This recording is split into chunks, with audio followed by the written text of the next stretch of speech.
Hi there, everybody, and welcome back to Roll with Advantage. Very excited to be here for another episode of the Crimson Court.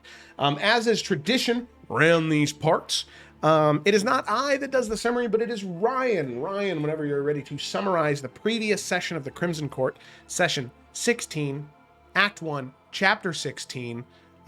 Take it away whenever. Yeah. Session 16, Elendara's Promise. Talon and the King's Hand depart Faithspire, heading to Arcanveil Academy in order to pick up Landor before the Sentinel tournament. On the way there, Merrick speaks with Talon and inquires about what to do about the dragon once it hatches. Talon suggests that Merrick become the dragon's ward and take full responsibility for it, along with any consequence should Merrick allow the dragon to cause harm. Merrick agrees, though voices that the rest of the siblings need to agree to the plan as it puts them all in more danger. Merrick departs, but not before promising his father that he is going to try and do better as he puts faith in Talon's plan. Meanwhile, Kaelin and Xanthi speak and try to come to some sort of understanding. Kaelin wants to understand why Xanthi hates her. Xanthi voices that she wants Kaelin to not necessarily abandon her heritage, but to embrace and acknowledge that she is a Falcrest and an Idarian, as well as being from the Serpent Grove. Xanthi worries that she cares more for her homeland rather than the family and the home that she has now. Kaelin assures her that this isn't the case, and that she cares about Adaria and wants to see it succeed, but she will not abandon her beliefs and traditions to make it happen. Via and Talon speak about Via's visions, with Talon opening up that he was always so against them because he was worried that anyone from Elysia would grow concerned about and afraid about the visions and potentially try and steal her away. Via is clearly upset with her father's response, wishing that her mother would have been around and an active part of her life. Talon offers his support to Via, reassuring her that he perhaps made a mistake, but that he loves her dearly and will make this right with her. After dinner that night, Merrick attempts to gather the King's Hand and dispel any remaining issue. This is met with a mixed reception as old wounds are reopened and old issues brought to light. Many agree to try and move forward, but Merrick's revelations about his connection to the Sanguine also cause more issues. Later that night, Via opens up to Kaelin about a ritual she's been performing with her former classmates. She performed a draconic ritual that she believes might have caused the eggs to appear or perhaps connect to Merrick like they did. Kaelin urges Via to share everything with her and even performs a veil walking to try and see what might be connected to Via. She sees a large draconic skeleton that starts to rise up, but quickly severs the connection to not risk letting anything out. The two agree to do more research the two agree to do more research at Arcanveil Academy and see what they can find out. Later that day, Talon gives Xanthi a letter that was written by his mother. Xanthi quickly reads it and soon calls a family meeting. She explains that the letter explains her tiefling nature, Elendara having made a deal that claims Xanthi's soul to save Talon and Edamir on the night of Crimson Tears. She leaves a key to her hidden study, saying that Xanthi can do research and hopefully challenge the devil on her own terms in the future. Xanthi, visibly shaken, is hugged by Via and accepts it. The King's Hand reaffirms that they are sticking together now before departing for Arcanveil. Meanwhile, back in Crown's Rest, Rainier is struggling against the peace of whatever monster harmed him. A bishop by the name of... is it Melis? Yep, that's correct. Sorry. Okay. Arrived to help Rainier fight against the corruption, performing advanced healing techniques to the surprise of the others around. Rainier speaks about how blood marks the path and 5 must fall. While Melis is alone with Rainier, they recount how Rainier remembers more than they expected before leaving once again. And somehow, Scene. Malice returned. How dare you? How dare you make that joke? All right. So, thank you, Ryan. With that, we are going to go ahead and dive right in. So, let me go ahead and boopity boop. Transition here. And transition to Arcanveil Academy, where all of you have just landed. So you can see the opalescent and chromatic domed buildings of newly constructed areas, as well as several old stony structures, the remnants of a keep that once belonged to House Warrendel here. In fact, one of the first keeps belonging to House Warrendel during their not reign, but during their time in power before the rebellion against the Dragon's Triarchy. Let me go ahead and some gardens here. As the airship lands in Arcanveil, for you, Via, it is a bit of a swelling feeling. It's only a little overwhelming because of how many memories are tied to this place, good, bad, and otherwise. But the airship lands, and and like I said, all of you were greeted by Headmistress Ilaria Astralor, Solara Astralor's mother. Now, Ilaria is not the headmistress of the school, but of one of the 6 houses. Specifically, she is the headmistress of, I just want to make sure that I get the name right here, Wyvenor, which was also the house that Solara went to when she was here. So let me go ahead and once again. Solara and Via have the same house too? It's funny, so they probably would have crossed paths quite a few times because Solara's not that much older than older, Via. right? Yeah. All right. So Like there's houses Mhm. in There is. Dude. I'm kind of know. feeling like a little kid. So I feel like I'm in Hogwarts. with that, You should. Ilaria, she stands there, very regal, very formal. The sort of silver streaks in her hair, robes of midnight blue shimmering with these arcane symbols. She greets all of you. As she looks to Talon first and then to the rest of the King's Hand. Your Majesty, esteemed members of the King's Hand, Arcanveil Academy is honored by your presence. And if I may be so honest, Merrick, it is also very good to see you, young man. I hope Solara is doing well in the capital. She is. I'm sure we'll have time to talk later, but I'll fill you in. Of course, of course. Well, I'm more than happy to be of any assistance in your time here. Is there anything in particular you were looking to accomplish in Arcanveil? You can see there's like crowds of students that definitely should be on their way to class because it's like the middle of the day, you know, but they all stop to look at Elendara's promise and, you know, the Crown Claw Knights that are currently making circles around the Arcanveil. It's quite the spectacle.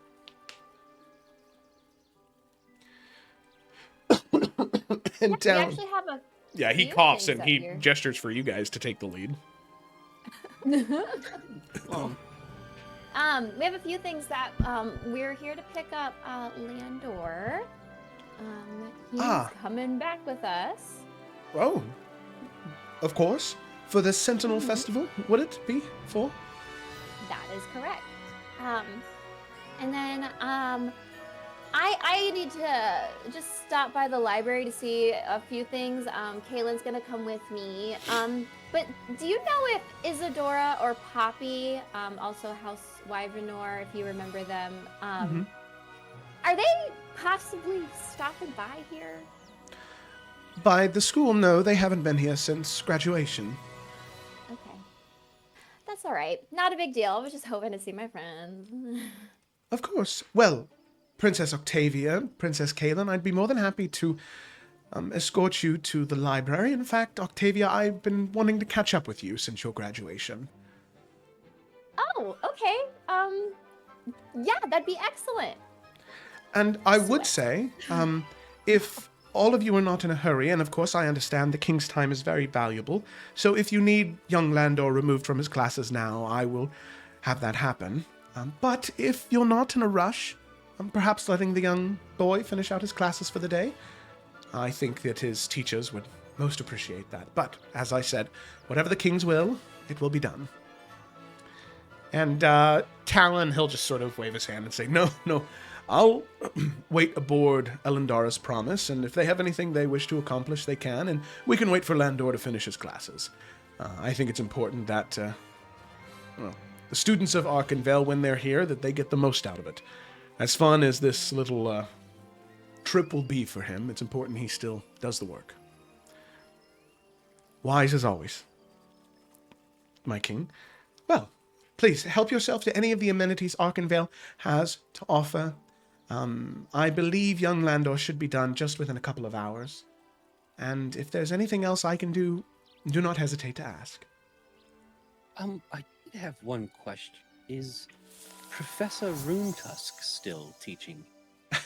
Yes, he is. In fact, I believe that is Landor's last class of the day, if I remember correctly.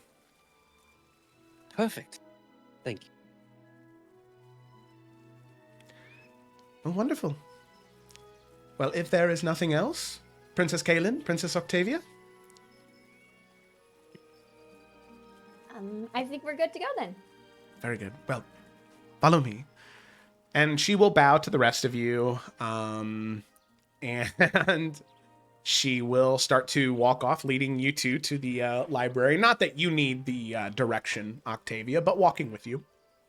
Mm-hmm. Also, thank you for the gifted sub, Drea. Very kind, very kind. Thank you, thank you, thank you. All right. So as Kaylin and Octavia head off in that direction with Headmistress Ilaria, for the other three kids, is there anything in particular you wanted to do, or were you going to stay on Elendara's promise until Landor arrives? I mean, Merrick was gonna chat with his future mother-in-law when she was done escorting Via and Kaylin, but no need to rush that. Okay. Just feels weird to be like, cool, I'll be bye, you know? Yeah, she would say, and before she walks off, she would say, and Merrick, if you'd be willing to stop by my office, there was something I wanted to talk to you about, actually. Oh, of course, I can, I'm not gonna lie, I didn't really have any plans here besides speaking with you, so I'll head there and just enjoy a walk on my way there. Of course, yes. Please, it is quite beautiful on our campus.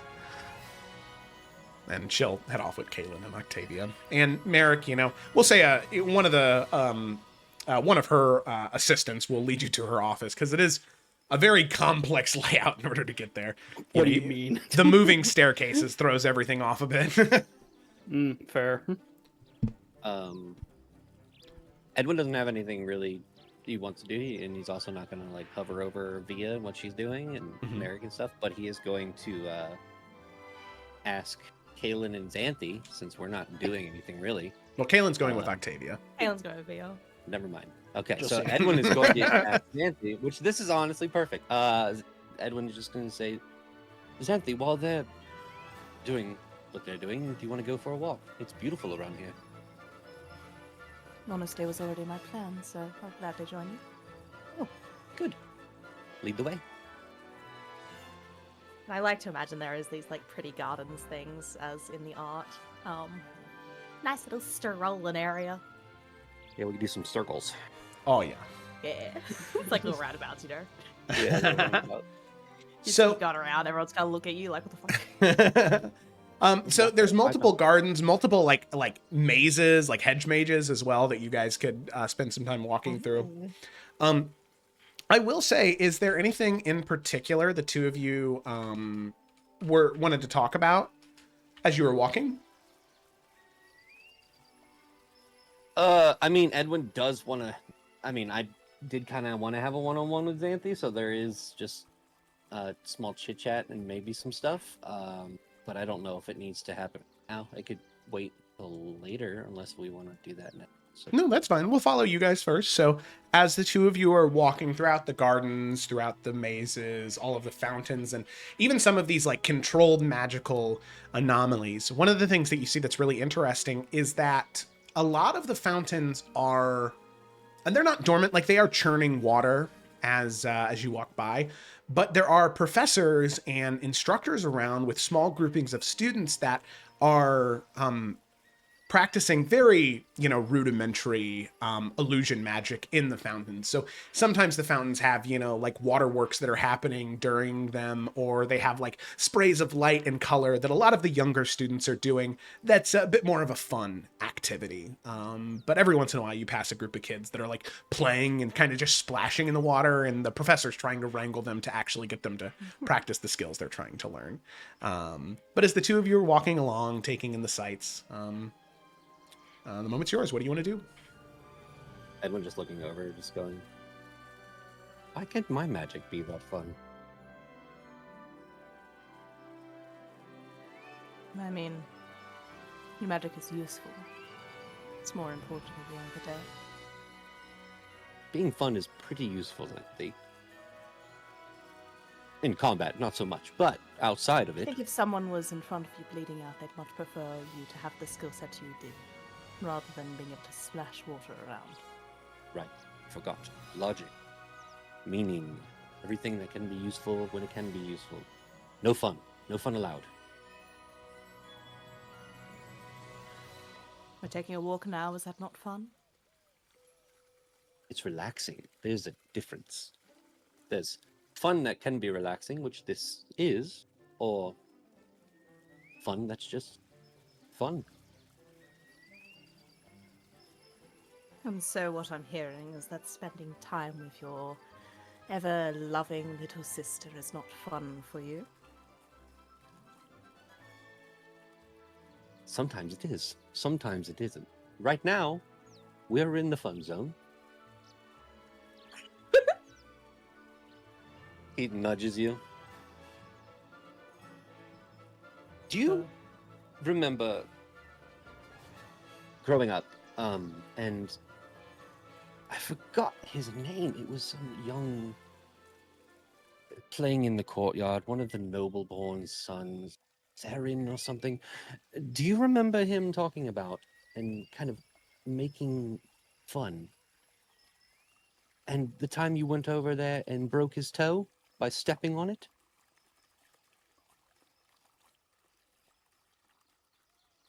Kind of just gives you a bit of a blank expression.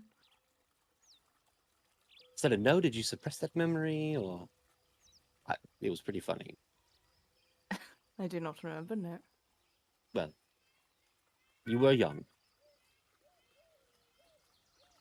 You know, as long as I've known you, Xanthi, you've been so strong and so straightforward. And I'm so happy to see these moments where we get to relax and enjoy things.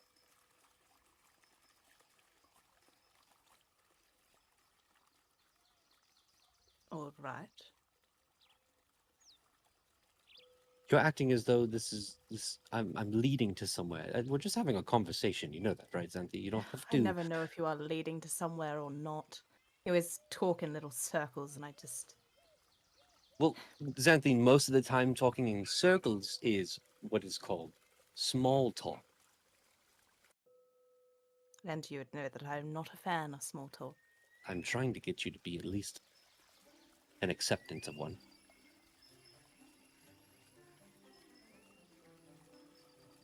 I'm sorry, it has been a long day, and I'm not exactly in the mood for it, Edwin. I know. I know. Plus, we still have the festival coming up. And that's making It's you important. stressed? It doesn't make you stressed. Well, it does stress me out, which should mean that you're stressed even more, since you're the one who planned it. And that's why it needs to be important. It needs to be perfect. It needs to be the thing that we focus on now, rather than just simple small talk. Well, the small talk is what leads to talks like this. Xanthi, it's okay to say that you're stressed. Not stressed yet. I don't know. I can see a little wrinkle up there. I think it is wise to be concerned about the individuals that will be coming for the festival. If any of them will be, well, able to at least be a part of what Rainier was. He's not exactly an easy fighter or protector to replace. He's irreplaceable, Exactly. which I know in formality we are replacing him, but only because of formality. We're not. No one could ever replace our uncle. Which is what makes me concerned, especially given everything that is going on. There is truly some draconic cult that is coming to rise. Everything else that we've been, well, finding in our travels. It's not exactly the time to have some weaker-willed sentinel, someone that won't be able to serve at the highest capacity that they can. I don't have Right. time for someone to be adjusting to their position now. I agree. I'm not denying or trying to discuss other than the fact. I agree. I think I merely just wanted to talk and make sure that you're doing at least okay. Well, I am doing at least okay then. And that is at least good. You know, if you ever wanted to talk about anything at all, as long as I'm around, you can talk to me. If you're around. Well, I think, pending some things, I should be around a lot longer. I don't see myself going back to Normathi. At least, not in the very near future. Is it simply from your commitments to being part of the King's Hand, though? No. No. There's many factors. I mean, he looks around. My family is on their way here. One of you will be sitting atop the throne, and well, being the oldest, I have to be around to tell you how it is. How it is. Right. Wisdom. To give you a bump in the right direction should you need it. It hasn't kept you here for most of the rest of your life. Well, you know what has been keeping me away, and now things have changed. But do you think that they would stay in that area? I would hope so. But I don't know. I would like to think that over here, disregarding the politics, that it's much more livable. And that they could see a future here.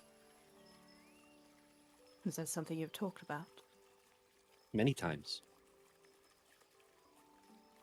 Many times.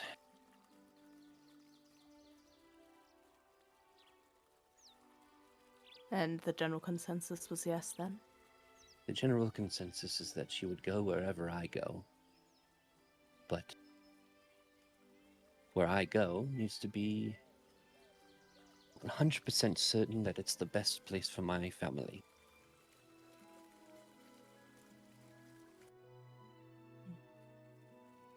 And I'm sure once we remove certain obstacles to that, I'm sure they'll be more than welcome to stay here. I'm positive of it. And pending other obstacles like dragon cultists.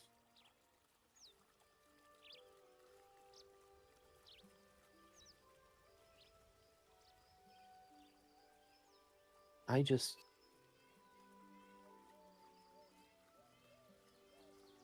want you to know, Xanthi, that I love you very deeply. All of you.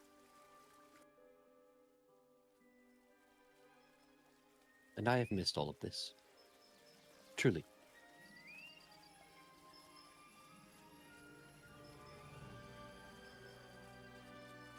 And I've missed it too. And Edwin kind of stops. He looks at Xanthi.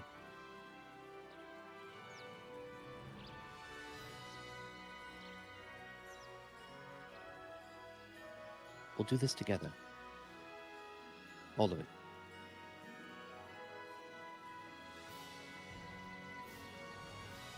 And should that mean walking into hell, we'll do that together too. Because I've said it before, maybe not openly, but I will freeze hell over and burn the world to the ground if it meant to keep my family safe.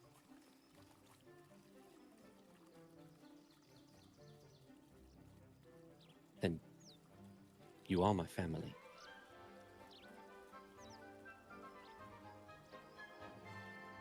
He just gives a very genuine smile at them. Glad to have at least your aid. How do you go about freezing hell over, though? I honestly am not sure if that is the best course of action to begin with, in all honesty. We'll figure it out. We have so far. I mean, let's be honest, politics is pretty much the same place. She kind of just like cocks an eyebrow. Edwin, That is not something we can concern ourselves with, at least until we are able to get back to Elendara's study. There's no sense in concerning ourselves over it now. right. Edwin brings Xanthi in for a hug. Does she like? I imagine tense like up? she had like just started that tangent, but like as Edwin does, she would just stop and just reciprocate. I love you, son. Baby Love you too, sister. Edwin. Older brother.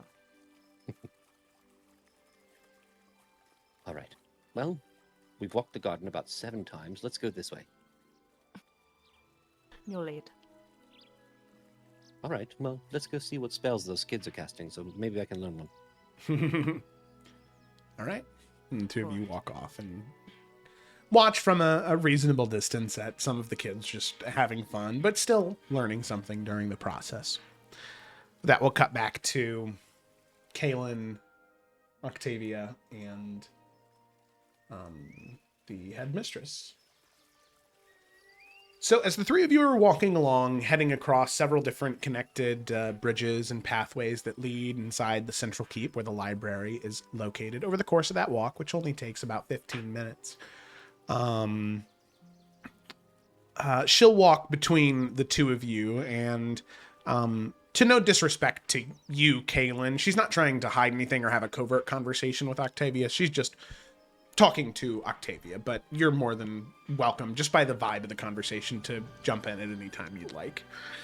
But as the three of you are walking along, the headmistress, she'll kind of look down to you, Octavia, and say, "So, Octavia, I did want to ask, how has your casting been since graduation? I know there were some roadblocks before you left, and I was hoping that maybe once you got outside these walls, some of them started to fall away." Yeah, actually, being out in the field, I guess, has kind of brought some energy back into it, I would say. As she recalls the 7 people she killed during their siege of the keep with so and what, or maybe I just didn't realize how potent spells on a base level can be, but yeah. It seems to be getting better. Yeah, I had some rocky stuff there for a bit, but I think things are going in an up direction. That's very good to hear. I know that magic in application, especially in some of the applications I have heard that you have applied them in, can feel overwhelming. And Yeah, what have you heard? I believe what many of the kids on campus say is something about the siege of Serwyn Keep. Okay, yeah, so that did get around. Yeah, I wasn't Yes. ready for that. It was very overwhelming.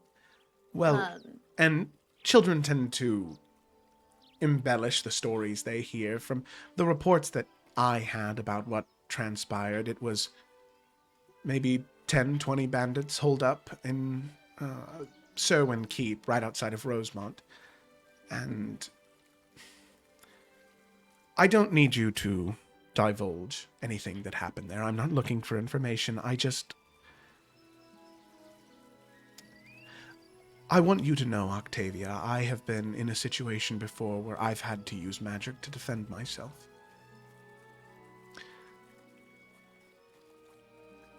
And I just hope that you understand that it is good that people like you and me have the ability to use magic in that way. Because one day, there might be someone that you encounter that has your same prowess. And it'll be good that you have those skills. To protect yourself and, looking to you, Kaelin, to protect your siblings as well. I wish nothing but the best for the King's Hand. And I'm glad to hear that your skills are returning to you. Thank you. Yeah, that definitely helps make me feel better. There was, a bit of a shock. It's definitely not a little, practice dummy. It's real. So, but thank you. That does, like I said, make me feel better about it. But yes, the magic is coming back and stronger than I expected it to be. Oh, good. And, here we are. Please, anything in the library you need, feel free to take it with you. You can tell them I said so, and if they have any problems, they can bring it up with me. The King's Hand will have any and all resources they need to be successful in their missions. And Awesome. Thank you just so in much. case there are any problems, she will pull out what looks to be like a gold coin, but it's not minted in the Adarian kind of style. This is something that the headmasters and headmistresses of the various houses, special coins that are minted in Arcanveil, that's pretty much like they have permission to do whatever from one of the headmistresses. Yeah, it's like a hall pass plus. Hall pass plus plus, yeah. And she'll hand that to you, Octavia, just to avoid any problems you might run into. You know how some of the other houses can be. Yes, absolutely. Thank you so much, Mistress. Really appreciate it. Of course. Well, good luck in whatever the two of you are searching for, and I look forward to seeing you on your departure. And she'll bow to both of you, and with that, she'll head off towards her office to go speak with Merrick. She's a pretty cool headmistress, not gonna lie. She seems very nice. It is kind of strange, but it looks like people really enjoy their time here. Yeah, it's nice. Do you feel okay? Yeah, I just kind of shrugs. Where I'm from, knowledge isn't something that you just, I don't know. It's more of something that's passed down to you, and you learn in smaller groups with people you already know. I just think it's interesting to learn from total strangers. Yeah, it is interesting. But the beauty of it is, it is knowledge passed down. Just like you said, it's not, familial or community based. Well, it's a new community, I guess. Like, I'm House Wyvernor. There's 6 houses total here, and you almost like get your own family kind of vibe. And Did you like going to classes? I love class. Oh my gosh, yes. I love learning. I do. Some days, you get a little, you don't want to do this, or this is your least favorite class, but in general, I love learning and connecting with people. And I don't know. For most of my time here, everything kind of came easily to me. I didn't have to try too hard until my last year, which you know why. And is that why you are sneaking off into restricted sections? No, that is what caused me to regress magically. Oh. Sneaking Well. off is just part of being a kid, right? All right. Uh-huh. Well, now we got this little... I have an actual token floating around in here. Anyway, can't find it. Now we have this token, and we don't have to sneak. Let's see what we can find. Yeah, so Octavia, she'll lead Kaylin into the library and go where she knows, like, you know, the restricted section is, and like show the coin. Well, first she'll just say, you know, that the King's Hand needs access there, and then we'll see if we need to pull out any special coins. Yep, with the King's Hand, you can see the attendant for the restricted section is one of the, you know, older students who was hired to then work here.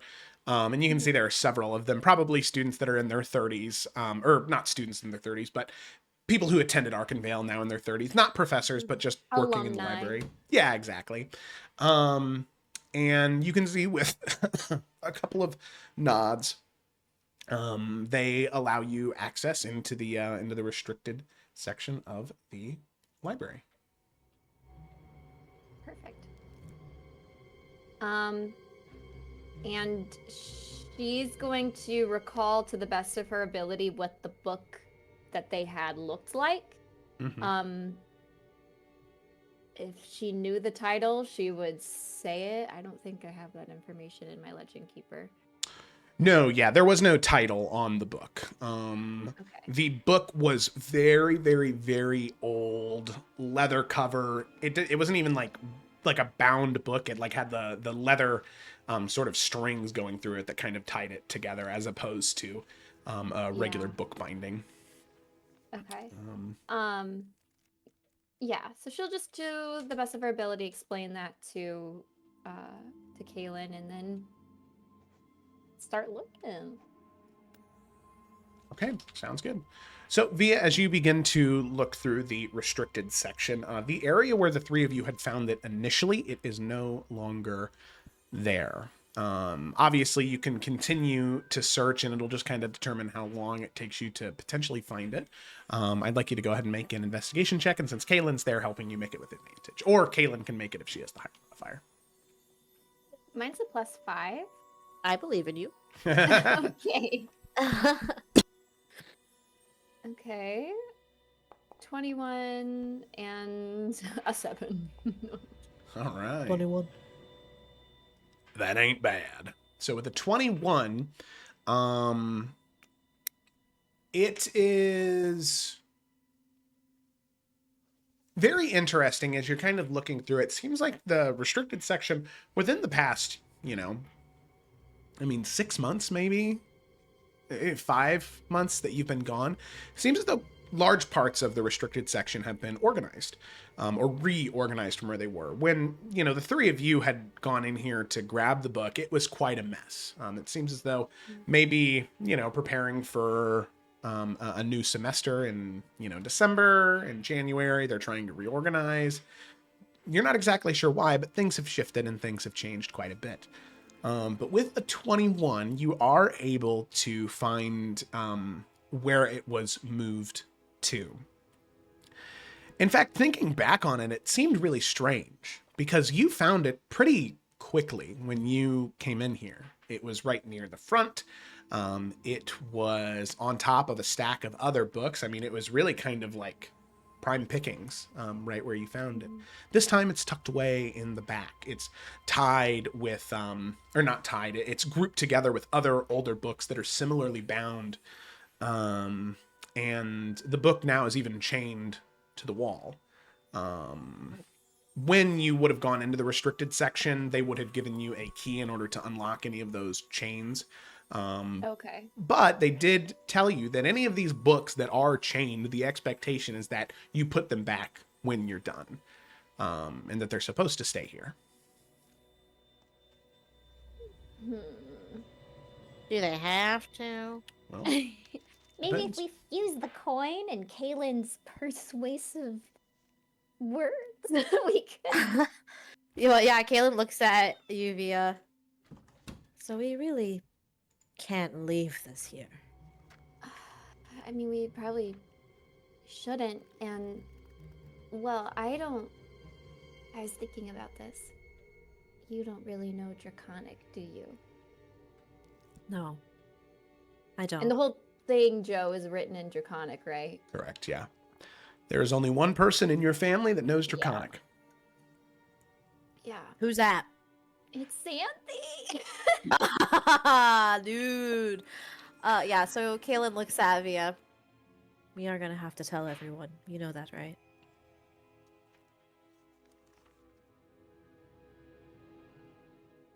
Yeah. And they are not going to be upset. They're going to be concerned, Via, because they care about you.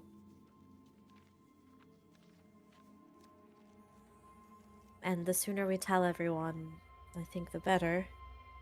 And then we can work together to figure this out. It's just like, imagine one of your biggest mistakes and you have to just own up to it to the people you just don't, you wanted to disappoint the least.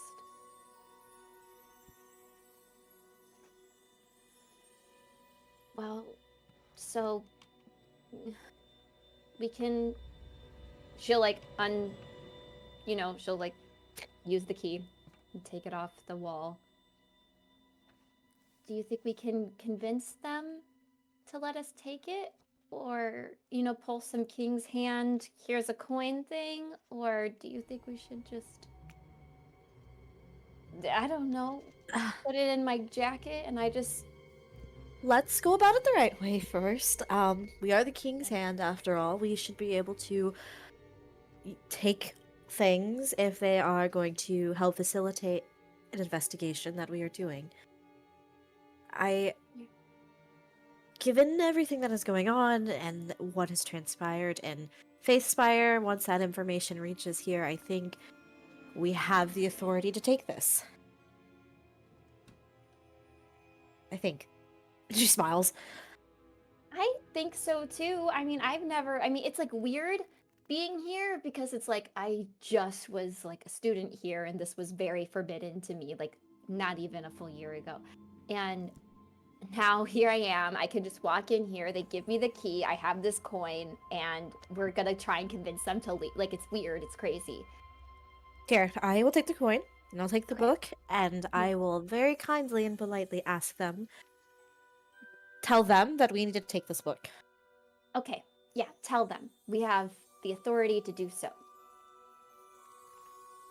Kayla, not knowing if this is going to work, will turn to whichever alumni person is here as we are making our exit. Is there like other books that are like, these are like, I don't know, books on leaves, just like other books that are normal to be checked out, Probably so it's not in the weird. restricted section. Oh yeah, I guess you're right. Never mind. We'll just go with this one. This book on leaves is very important. I was gonna try to come up with like a stack, but I guess we'll just do this.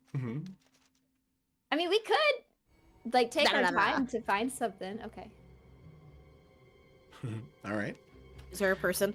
Yeah, so you approach the front. You can see that it is kind of like this iron wrought gate that goes across the entire edge of the restricted section with a desk right in the middle, where there are attendants. And as you approach, they see the book in your hands, and they recognize the sort of not mechanism, but they recognize the device on it that would link it to the wall. As that's really not removable, and the attendant, she'll kind of look down at the book and then look up at you and look down at the book. I am sorry, Princess Kaylin, that book is meant to stay within the restricted section. I understand, but the King's Hand, we are conducting a very important investigation, and we will need to be taking this book with us. And I wanted to inform you of that. I shall slide the coin over. Oh, from Headmistress Astrolore. Correct. And you Once can our see- investigation is concluded, we will return it immediately. And with the coin, Kaylin, go ahead and make a persuasion check with advantage. Let's go. Oh. Second one better? Yeah, second one much better. Yeah, 21. 21. you can see that there's not really too much attention on you two right now. Some of the other attendants have left. They're working, they're sorting books. Really, right now, it's just the kind of two of you that are in this conversation. Any of the other alumni who are working the desk, they're not paying attention. She kind of looks at the book and looks up at you. It's an important investigation. Extremely important. Well, I'd hate to obstruct the king's hand. Give me one moment, and you can see she reaches down in the desk and she pulls out a piece of parchment and a writing utensil, and she begins to draft up just a little contract almost, and writes a couple of things down, and she kind of turns it around. It's only a few sentences long, but pretty much stating that, you know, you are withdrawing this book from the restricted section with the intention to return it, and on this date, just that way there's some type of paper trail that you've taken that book with you. If you would be willing to sign, just so we can keep track of it and that it doesn't just disappear. Does it say specifically that it's being checked out because of an investigation? Nope, it just says, on the authority of the king's hand by, this book is being removed from the restricted section. Kayla's gonna pencil that in for an investigation purposes. Oh, all right. Yes. You can never be too safe. Of course. And then she'll sign it. All right. Very good. And she will take it, and she will pour a little bit of wax on the inside, press it as like a seal, and then she will roll it up and she will seal it again, and then she will file that away. Oh, very well. At your earliest convenience, please. There are many professors and many mages from around the world that come to examine the books and writings we have here. Absolutely. And again, just for investigation purposes and for safety, as soon as we are done, it'll be returned. Thank you very much. All right. Very good. Well, please, the two of you enjoy the rest of your day. Kaylin's gonna shoot via wink, and they're gonna walk out quickly. All right. Boop, boop, boop. Fantastic. Oh my gosh, you're amazing. Oh. All in a day's work. She's gonna skedaddle back to the. Well, actually, I guess Kaylin will stop. Is there anything else you wanted to do here? I mean, I don't know how many opportunities you'll get to come back. As awesome as that would be, I don't want to walk around with this just, you know. Yeah. We should just... Absolutely. Okay. Let's go. Back to the boat. Fantastic. So with that, the two of you head back to the airship. Don't go into water, go into air. It's not a boat. The boat. No, it's not a boat. Kind of boat. Airboat. Like things. It's a ship. Airship. All right. Big boat. So with that, we cut to Merrick, who you are waiting outside of her office. There is a royal attendant who would let you into the office knowing who you are and would prepare you a glass of wine just to have. You don't have to drink it, and would allow you to just kind of wait in her office until she returns. He'll nurse it. He'll, sip it while he's waiting. Yeah.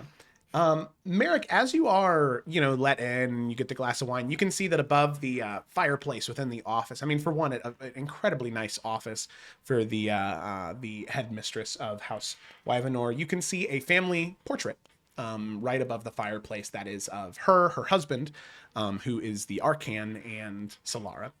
Solara is much younger in this portrait, probably around 14, 15 years old. This was before... the Lady Astralor's husband, he's an anthropologist, and he went on an expedition into the city-states, way out in the east, and he's been there for several years now. Are any of her other siblings in the photo? Because I remember she had other siblings. The rest of the siblings are in the photo too. Yeah. Okay, cool. Yeah. Whole family, cool. Whole family. Is Solara the youngest? I don't know if I remember that. Yeah, Solara would be the youngest. Okay. All right. So with that, you wait there for maybe, 15 minutes, and eventually the Lady Astrolore enters. Ilaria. Ah, thank you, Merrick, for your patience. It is very much appreciated. And she'll come around and she'll sit down at her desk.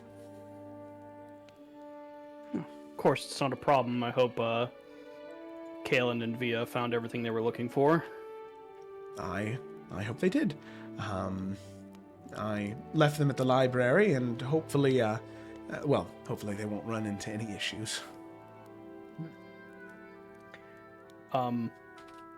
Sorry, perhaps not the best way to start this, but Solara did tell me about your brother-in-law. I just wanted to offer my sympathies. Thank you. Yes, it is,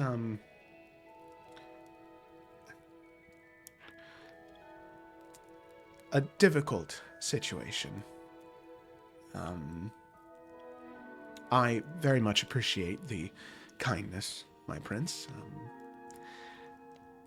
And in all honesty, I think, although he met his end much too soon for his age, I think the best thing for him was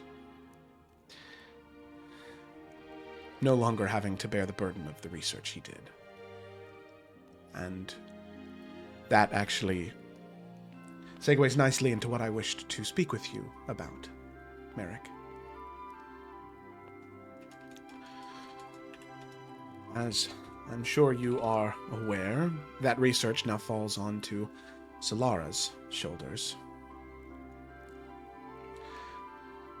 My daughter is a very, very, very bright girl, much more than I could have ever anticipated. And she's already done a great number of things that eclipses anything I ever thought I could have done.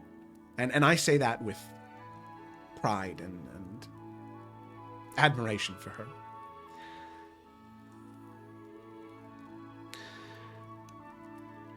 But for a woman like her, now paired with that research, inevitably she's going to discover something that may put her in danger. And I'm very glad that she is in that keep, but my request was if there was anything you could do to ensure her safety, I would greatly appreciate it. My own coffers would happily pay for any extra guards or anything of the sort.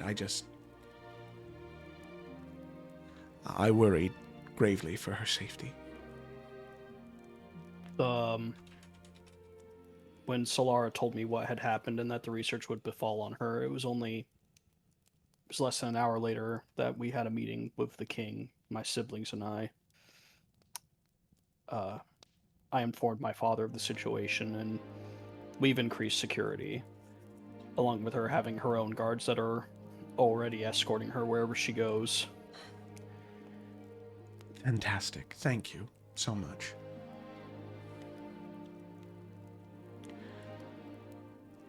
If you wish for there to be more, though, we will not take any offense to it. I understand that this is your daughter, and believe me, I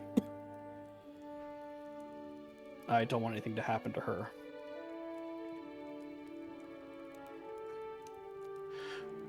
Well, there is one thing I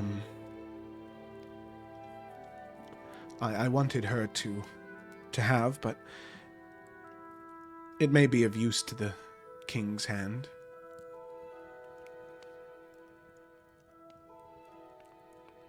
It wasn't something we found until quite some time afterwards. There was an item discovered.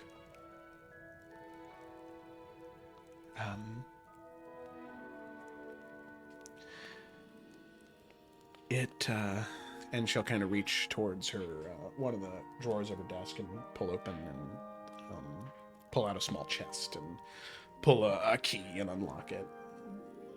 And she will set it on the table in front of you. And Merrick will curse. Oh, Well, you were gonna say.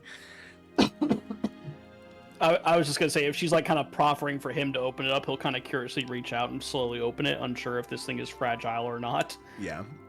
So as she kind of turns it towards you and you kind of open it, not removing it from the box, you look in and you can see what looks to be some type of horn of some kind, a fragment of one. It has this very interesting pattern to it where it's mostly black, but towards the base where the horn kind of widens, it's like these streaks of red. Not like crimson blood, but just red, kind of fading from that black to red. It seems... Does Merrick recognize what this is? Oh. No, I mean, it looks like a horn, but you're not sure of what type of creature. Cool.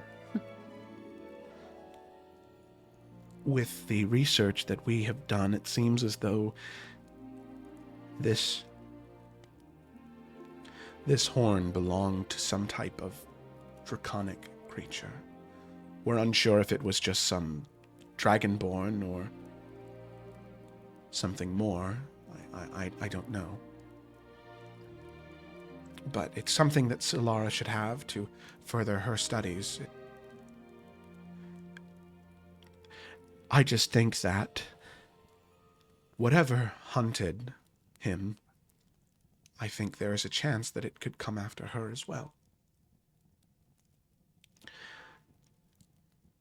And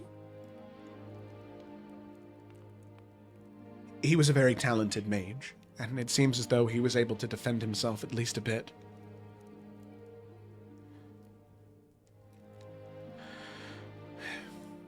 But if you would be willing to take that and perhaps she can discover something more about whatever attacked her uncle.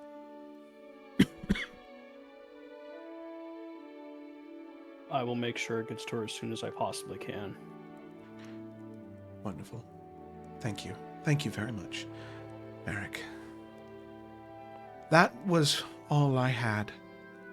And my heart is not quite so heavy, knowing that she has extra protection and extra safety.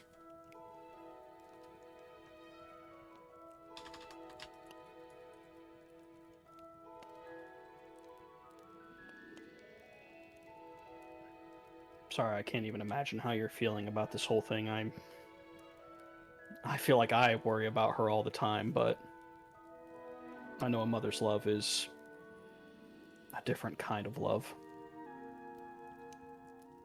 It is.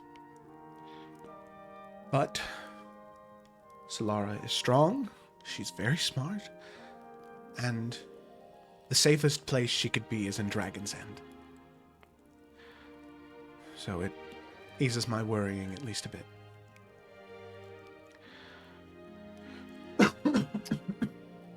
Perhaps a friendly reminder to my father that perhaps you'd appreciate just a tiny bump in security one more time would help. He cares about her too. The king has always been a good man, and I'm glad to know that that is not just unsubstantiated rumors, but truth. He is. Well, if there's nothing else, Merrick, please feel free to enjoy the amenities here at Arcanveil. But there was nothing more that I needed to discuss with you.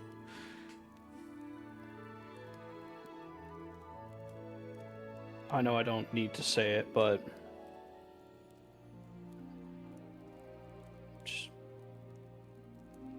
I hope you know that I know just how special Solara is. Just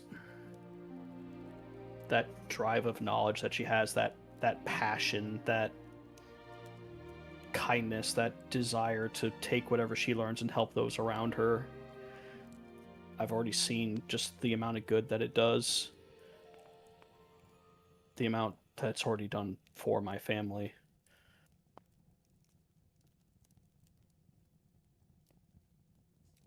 And I want you to know that whatever happens, I will always do everything I can to put her happiness and her safety first.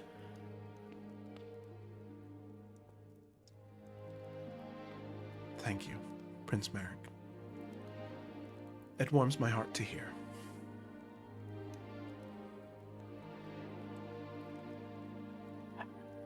Well, and he'll kind of close the lid, and does she like offer him the key so that he can kind of secure it? Just because it's the kind of thing that shouldn't be dangling around. I would love to stay, but the plan was just to stop briefly in Arcanveil. I don't want to keep everyone waiting on me. Of course. By the time you get back to the airship, well, young Landor should only be another hour or so.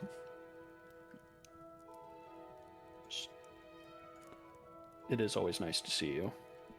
You as well, Prince Merrick. He'll give her a small bow, and he will take the chest, and he will depart. Yeah. As you stand from the table and take the chest, she'll also stand, and she'll return the kindness. And you head out the door, and you head back to Elendara's promise. All right. So with that, Kaylin and Octavia, as well as Merrick, the three of you head back to the main deck of the ship.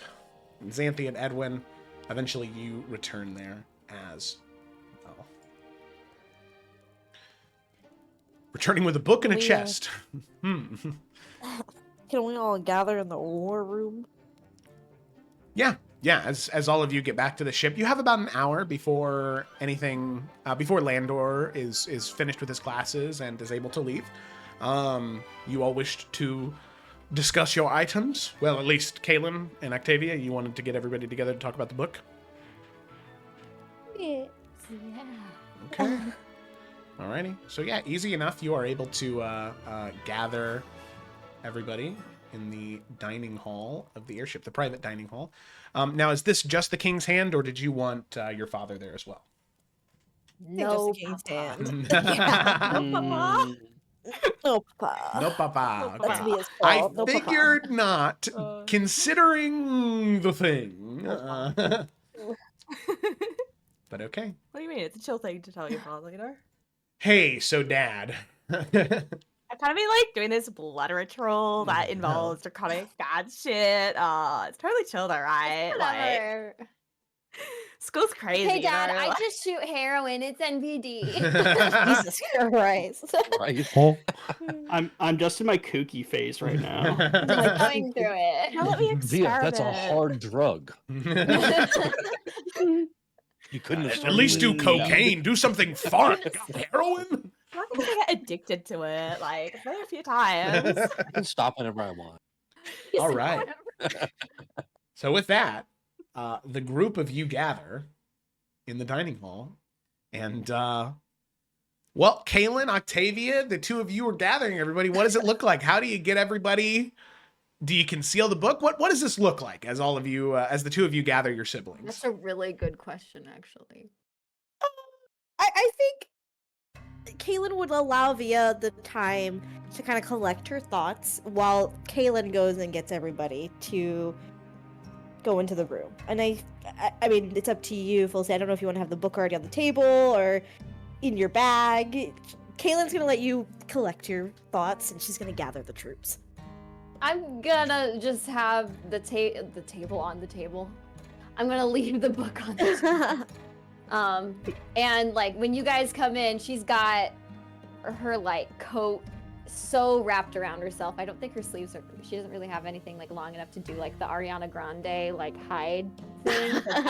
If she could, she would. She's like looking down, and like just very stressed out. Like as much as Kaylin's like, collect yourself, there's no collection. She is so nervous right now.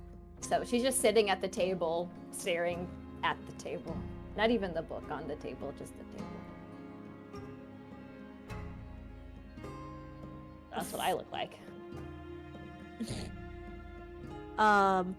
Yeah, as Kaylin like opens the door for everybody to come in, she sees Via there. Sorry, I don't know if we should. Should we keep going? I know that John's computer just died. Oh no. Oh, is that why he's looking so wistfully into the screen? Yeah, I was about to say. Yeah. Well, here, you know what? We'll take an early break. Screened. We'll take an early break, and we'll wait. We'll give it let's say, I just figured this is a pretty big thing. You know? yeah. Edwin should definitely be here for that. Let's say 8 minutes. I think that'll give John enough time to get his computer back up and get everything working. Okay. So 8 minutes. That'll be 26. Okay. 20. Oh, wait. Yep. Okay, I'm in Edwin's box. 26 minutes. We'll BRB. Okay.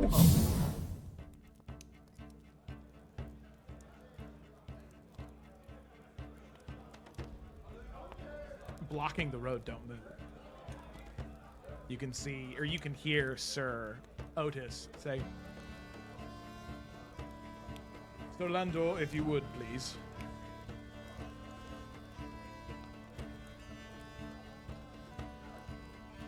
If you would please order your soldiers to move.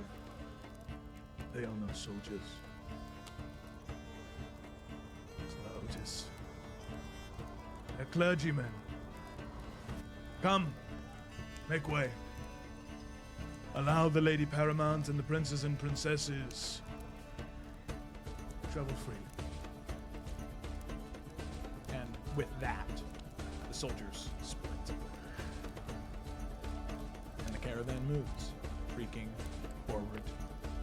As all of you looking out through the windows, you can see the clergymen turn about face. You find, after walking through the village, taking about 15-20 minutes to get together, and you find that forward camp.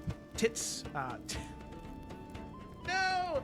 You find pitched tents. Pitched tents. No! Clip it. Hey, there's your first.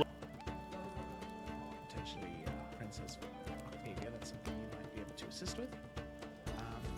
I have a dealer who can procure chimeras, which would be quite the spectacle indeed. However, the creatures themselves, while they are a plight on some of the farmlands of Elysia, they still do need approval from the Praetor to be taken from the lands to be used in something like what we're doing. So, Octavia, if that's something you feel comfortable with, it'd probably mean more coming from his granddaughter, technically, as opposed to the Chancellor of the Treasury.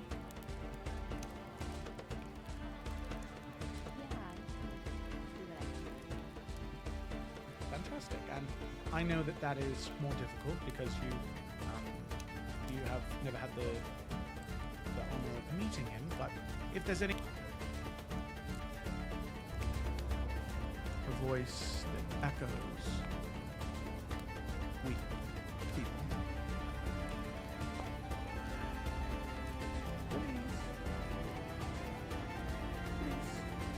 Please help me. And you feel that voice emanating from the far left side of that altar, from that emerald egg. The others don't speak at all. You don't feel anything coming from them, but from that emerald egg. Yes. Okay. She's basically gonna be like, you know, I'm here as a representative of the, you know, the King's Hand. They want to meet you, but I'm here to ensure that, you know, we can come to an arrangement on how to meet safely before they actually show up. Meanwhile, sneak. There we go. Okay. Got it. You got it, Joe? I hope so. I fucking don't. That's so funny. I haven't changed the name of the Cloudbot yet, so it's Solvis Emerald is the name of the cloud. I did see that. I noticed that. Yeah. He's still in the ether somewhere. Good. Still have it. All right, it's not changing. That'll be the All right. remnant of the past Yes. campaigns that exist still. Yeah, I think that's funny. I like it. He's in charge of this cult too. I'm gonna lose my shit. Dude. I thought we killed you. Could you imagine? I was like, Somehow, Solvis Emerald returned. We've played these games before. He can't keep getting away with it. Okay, great. She will do a firebolt. Okay, all right, sounds good. I'm also gonna. Oh put my god, another natural 20. Whoa! All right, so that is a 10 plus a D10. Whoa. Mia can't stop killing. I Yeah. know, I know. She's grown a So good taste at for it. it. The dice are barely telling the best story because I was like, oh, she's gonna be timid and miss all the time. She's So I gonna was be like, setting "No, her I up don't for want that. the- I don't want the crown anymore. I'm just really good at this. Okay, so yeah, she will. All of her schooling is coming back to her. So that's a 16 total damage. Jesus Christ.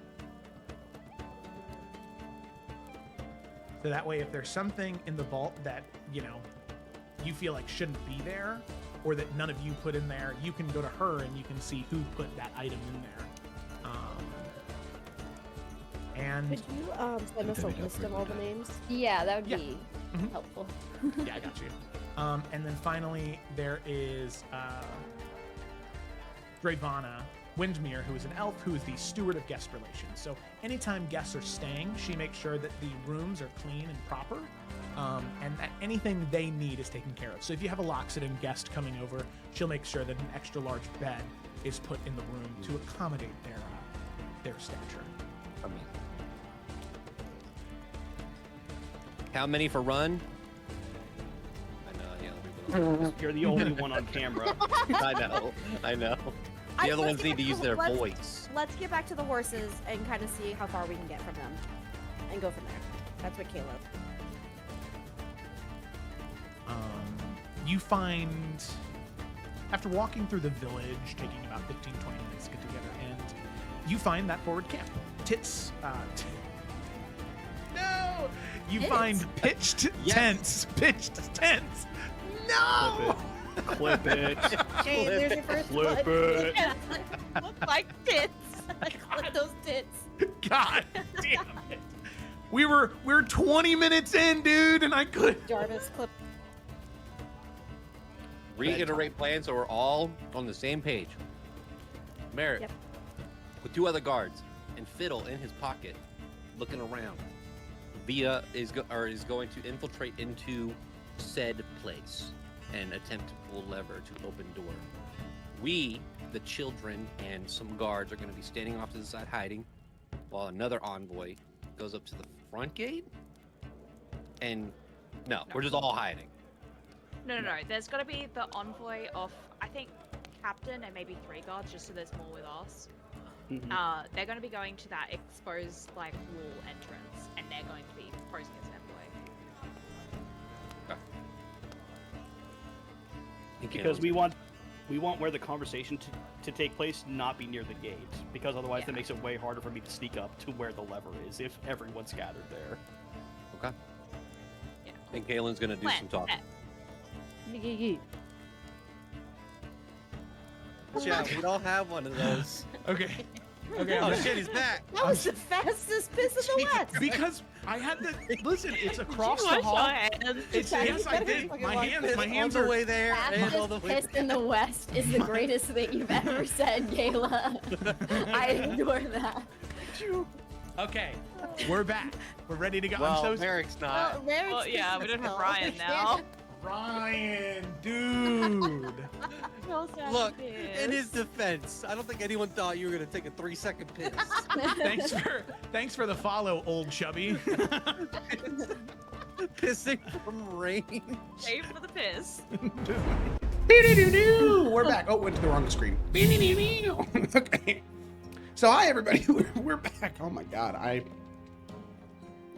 tell you what, I'm not allowed to laugh. We're just gonna go ahead and dive right back in. So when the party had arrived at Arcanveil, they had collected several things, several items while they were here. A book, the same one Octavia had used during her time at Arcanveil, the ritual she conducted that she believes are connected to the dragon eggs currently. And Merrick received a chest that had some type of draconic horn within, some remnant of whatever creature attacked and killed Solara's uncle. So those 2 things transpired, and those individuals eventually gathered those items and headed back to the ship. During that time, Xanthi and Edwin had a very heartfelt conversation about what family means to them and what Edwin's plans are in the future, and if he'll actually be home. And while he says he does, and he will be home, Xanthi, well, we don't know if Xanthi exactly believes him. But what Xanthi does believe is that Edwin cares about her. And what is very clear to all of Edwin's siblings is that he would be willing to do anything for them. So with that, all of you board the ship, waiting for Landor to finish up his classes, and Kaylin begins to gather everybody in the dining hall. So Octavia can let everybody in on just a little secret. So all the siblings have been gathered. Via, you are holding the book, like you said, kind of like in your jacket. Is that what you said? Oh no, her hands. The book is on the table. Oh, okay. Her okay. hands are in Oh, the jacket. okay. Actually, she probably has Fiddle, and she's probably like holding Fiddle too tight, you know?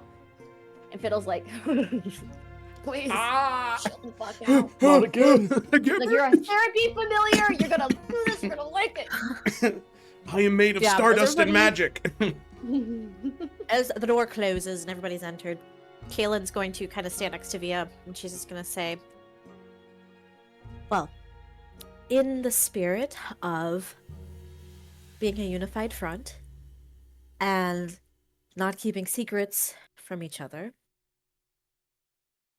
Via has something very important that she wants to share with all of us, because it is an incredibly important fact that we all should be aware of, and we all should be on the same page on, and we all should work together on to come up with a solution for.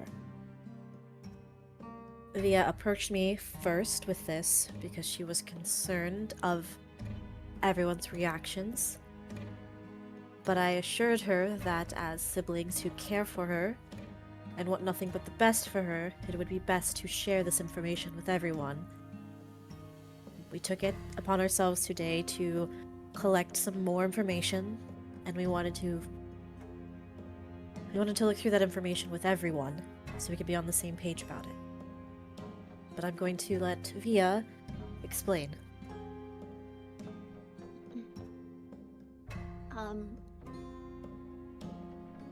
So,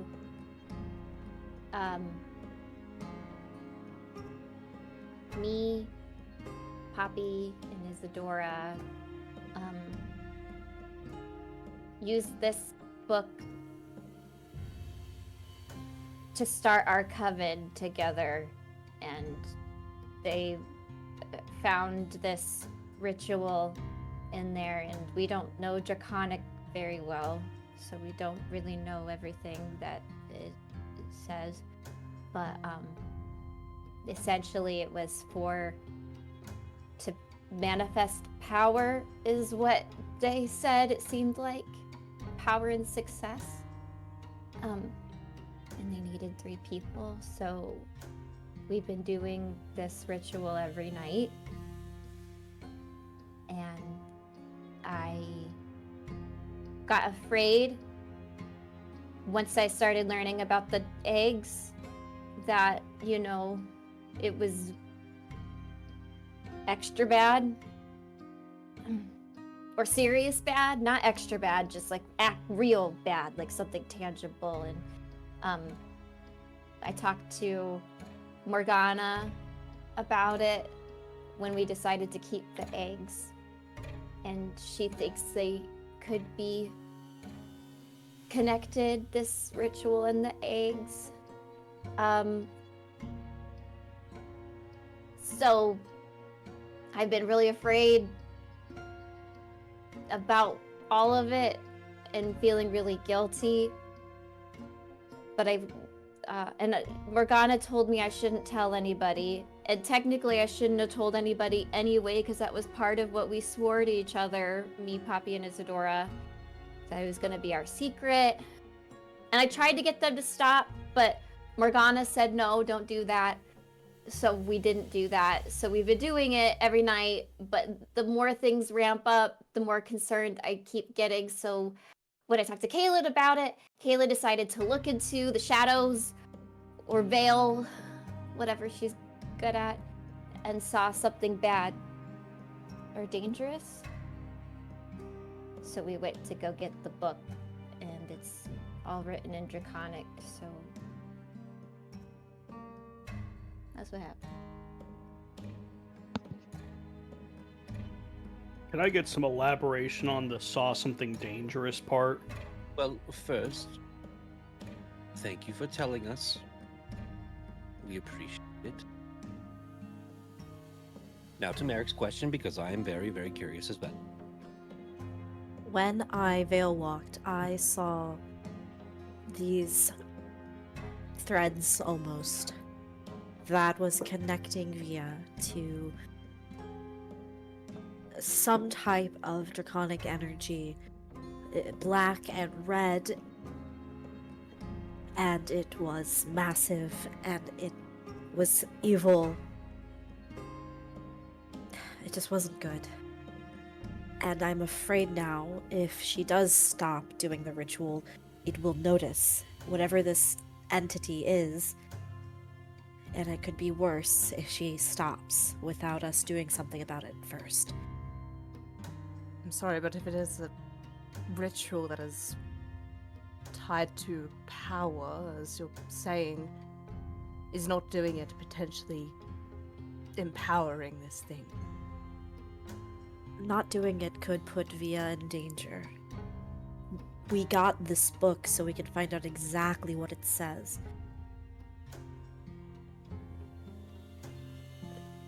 I still don't exactly think it's a good idea to continue. You make it more dangerous the more you do.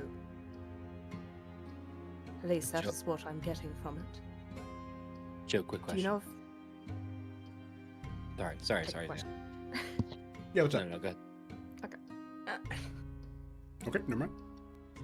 Do you know if Poppy or Isadora, do they know anything more about it? We haven't spoken since graduation, so and the letters that I was sending to them, Morgana had them halted because I would ask them to stop. Because originally that was what I thought we should do, but Morgana was the one that said that possibly if we stop, then the lives of the eggs may stop. And I don't know, I don't know. And that would go directly against, I mean, Merrick's getting good vibes from at least the green one.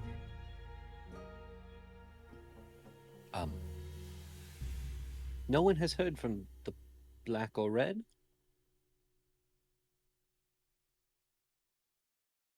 Merrick?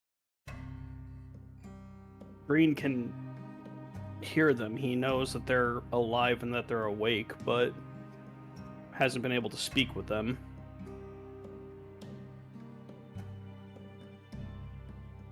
But That sure, is dragon correct, right? has...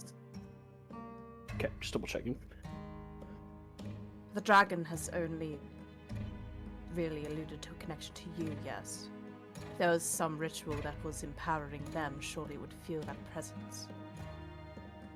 If it doesn't, then I'm not sure that this ritual is connected to those eggs. But we also know that those other eggs are not chromatic dragon eggs, right? We know that they're gemstone, or suspect them to be. Yeah, we know they're gemstone, right? Because that was the Yeah. big argument for keeping them, was they're not Yep. chromatic. So these figures you saw on the other side, Galen, when you were veil walking, were they more chromatic in a sense? I guess less shiny would be maybe a descriptor. That's the thing. It doesn't really work like that. It's more of a feeling you get. It's not big on specifics. It could be anything. It was just a red energy and a black energy. Right. Well, from what I know of studying religion and the gods and extraplanar, these things are not, from what I hear, of our world. So maybe if you do stop the ritual, yeah, you'll be fine. Maybe. The thing is, what it sounds like possibly might be happening is this ritual is empowering whatever's on the other side, like praying to a god, right? If you believe in it, it gains power. Except in this instance, you might actually be giving it power by doing the ritual, and if you stop, then you're not giving. I'm trying to connect dots that might not be connectable. Edwin, the I problem do agree is. with what Edwin is saying, though. I do not think you should continue it. But the Even problem if it does is. come to a cost of yourself, it is important that we do not empower whatever these things are. Maybe it'll be a No. lesson for you, Octavia. No. The problem is, if you're going to follow the logic that you just gave us, Edwin, when you stop praying to gods, some gods don't necessarily take that too kindly. There are entities that will seek revenge for you cutting off devotion to them. This is a given. It's I think better we to are cut making. off that devotion before it gets even more powerful. Can we read the No. book? Yes, we can. Xanthi, please read the book instead of us fighting over assumptions that could potentially put our sister's life in danger. Right. Hand it here. Maybe don't touch it. Oh, you already touched it. It's fine. Never mind. It's poison. Been touching Kaylin it this slides the whole book to time. Xanthi. Xanthi dies. No. So Oh, rough. Damn. Hey, she's definitely not going to read anything aloud without scanning it first. Maybe paraphrase. Don't read it word you for read word. this message, that's the end of like, the world. she's going to be scanning it and then translating anything she reads. She ain't reading out the Draconic, because that sounds Yeah. like a bad move. So Xanthi, the first thing that you notice upon trying to read the first kind of fragment of writing, this is like ancient Draconic script. The Draconic that you learned is that humans, right, or humanoids would read that do not have dragon blood in them. This is something you would have learned in your studies, that dragons and some dragonborns have like dragon sight, where the type of writing that you see beneath you, they can read relatively easily. It's kind of a second nature, but it's something very, very, very old. You can read it, you can kind of decode it, but it will take time. I would say in the hour that you're here, you could probably decode one of the sections. And I would say that I'll give you the titles, where you could, in like 10 minutes, you could kind of decode the titles of the sections that seem most relevant. Well, hang on. Is what Via was pulling from, is that just like for one section, or is it like the whole book kind of thing? No, it's one section. So like start there, right? yeah. If you don't want to know what the other titles of the sections are called, and just go straight to the one Via was looking at. So I mean, I was looking at the titles, like, don't get me wrong. but- I was just like, I feel like that's the first thing we should go to. So I the agree. title of the fragment that Via specifically pulled from is called The Blood Triangle. Nice. The Great. first fragment is called The Author's Purpose. The third fragment, there are many chapters in this book, but some of the titles you just can't decode. It's too complex. The third fragment you could decode is The Mathematics of ... Can't read that. The next fragment is The Price of ... Can't read the rest of it. And the final fragment is called The Cascading ... So, the author's purpose, the blood triangle, which is the one Via used for the ritual to form the coven, the mathematics of, the price of, the cascading. Those are your five options here. Yeah, I mean, I think still gonna start with the section that she did, and then I guess over time we'll just kind of work through the rest. Okay. All right. So you take an hour. Luckily, this section is the shortest. And you can see why these Octavia and Poppy and Isadora, why this was the one section where they were able to decode something. It looks as though this section of the book, specifically the phrasing that they use, the sort of chanting they did, is the easiest part to decode. And you're wondering if that might maybe have been on purpose. But it reads thusly. It's very broken common as you get done translating it, as it was really kind of difficult to translate what it said. But the section says, when, ... souls unite beneath, ... silver, ... they forge, ... link in the ... of ascension. Each must offer ... essence, 3 drops, ...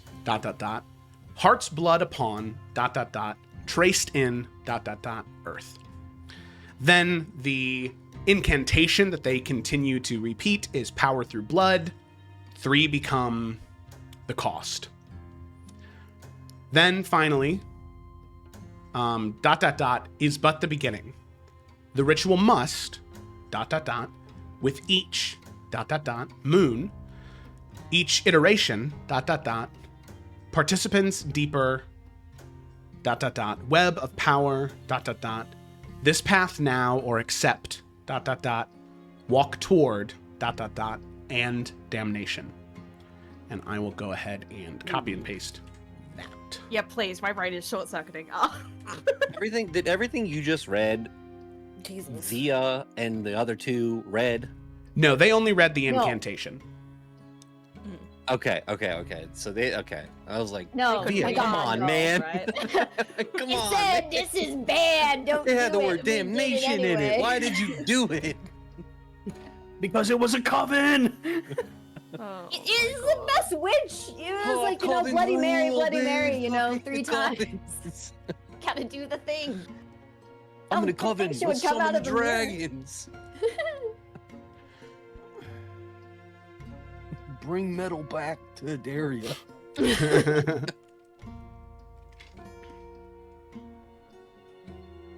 difficult to get the full thing, but especially given the last part of it. The more you continue this, I fear the harder it will be to get out. How long have you been doing it? A year? A little over Oh. a year? Octavia, why would you do this?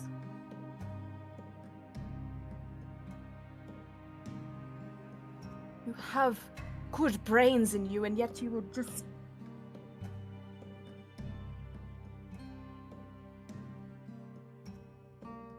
My Please friends tell me this needed was not me. your idea, right, Octavia? No, it Were you wasn't. coerced into this? No, it. It was a mistake, It was a mistake, yes. and now we are going to figure it out.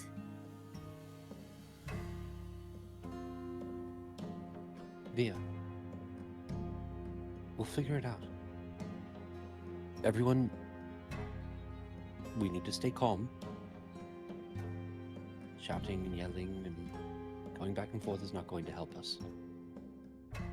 Remember, we're a team. I assume, Via, that you continued the ritual last night. You're still doing it. Yeah, I wasn't going to until, Morgana said that I should. Morgana also said that she was going to get somebody to help with my visions. Is she going to get someone to help with this? The visions seem possibly related, but also secondary, maybe, to the dragon stuff. I had a vision after the first time we did this ritual. So they started after. No, I've always had visions. That's just when. Well, That's just when my magic and my visions got volatile.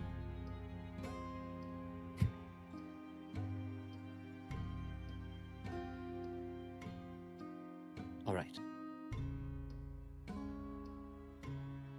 Silver lining, whatever's going on hasn't happened yet.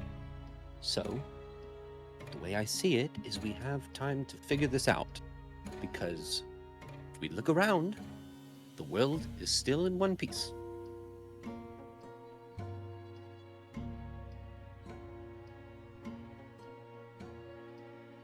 What do we do next? Sorry. It's fine, Via. We know I you're will sorry. take the time. I will take the time to decode as much as I can of the rest of it. It might give us further idea of what it is. Especially the first section, if whoever wrote this has written it with a purpose, we can at least figure out what that is. Might help us move further with this, but I'm not sure how much more I can decode of what all is not in completion. You need to speak Morgana to Morgana. might be able to help. I'd say we should ask Morgana to come to Skyhaven as soon as possible. I'm sure that can be arranged. But who will watch the eggs?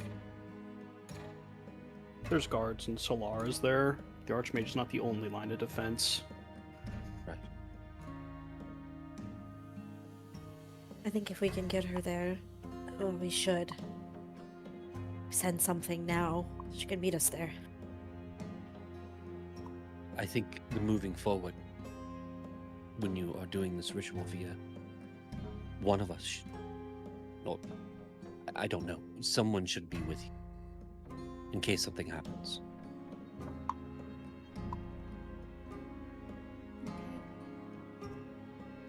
And it's not, I'm not trying to treat you like a child.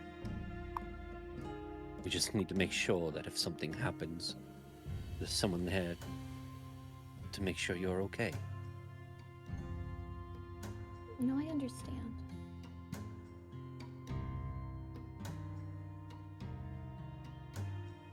The other thing we need to all think about.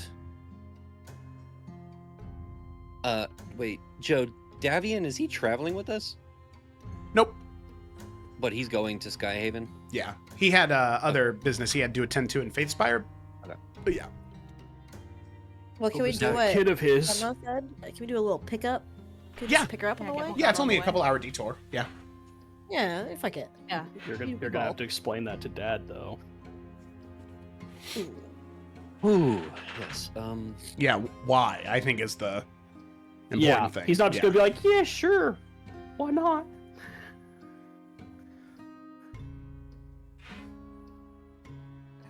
We could simply say that we need to stop by at our manor and collect a few things for the festival. Father's still going to ask why. I don't see why he would need to be so questioning of something so simple. Well, There's not because much we're particular. rerouting the ship a couple hours, It is only a couple of hours. but it is also money. Via, Mm-hmm. do you not want Dad to know what's going on? I don't want you guys to know what's going on. I don't want to be involved in this. And I don't know if I could handle what Dad would think.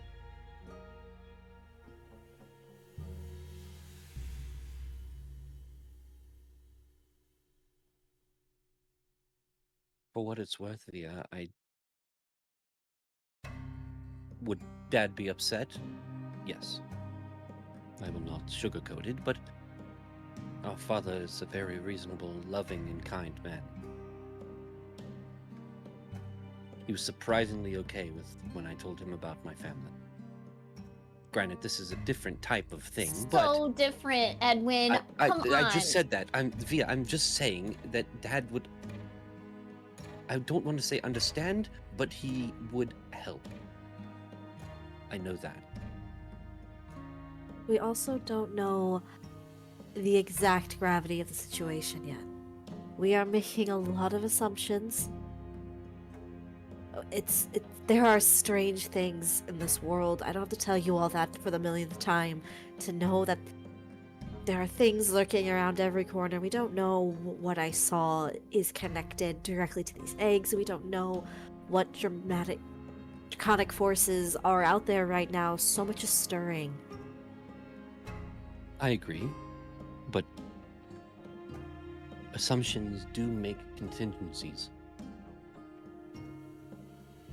Sure, but I feel as though we need more facts. I think we also do need to recognize, though, that either in finding those facts or even having them is a dangerous thing.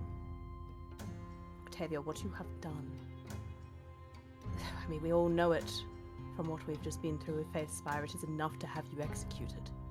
You recognize that, yes? This is no light thing. It's no simple matter of child's play. It's a grave thing.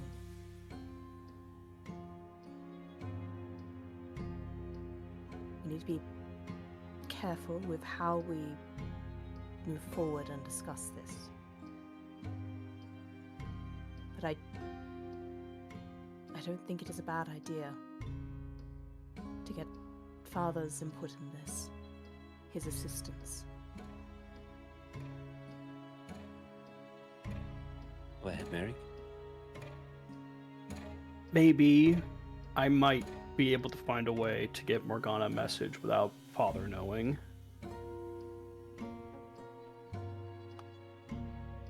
But again, only if that's the route we want to go. Joe, if we were going to reroute... I'm sorry, Ryan, go ahead.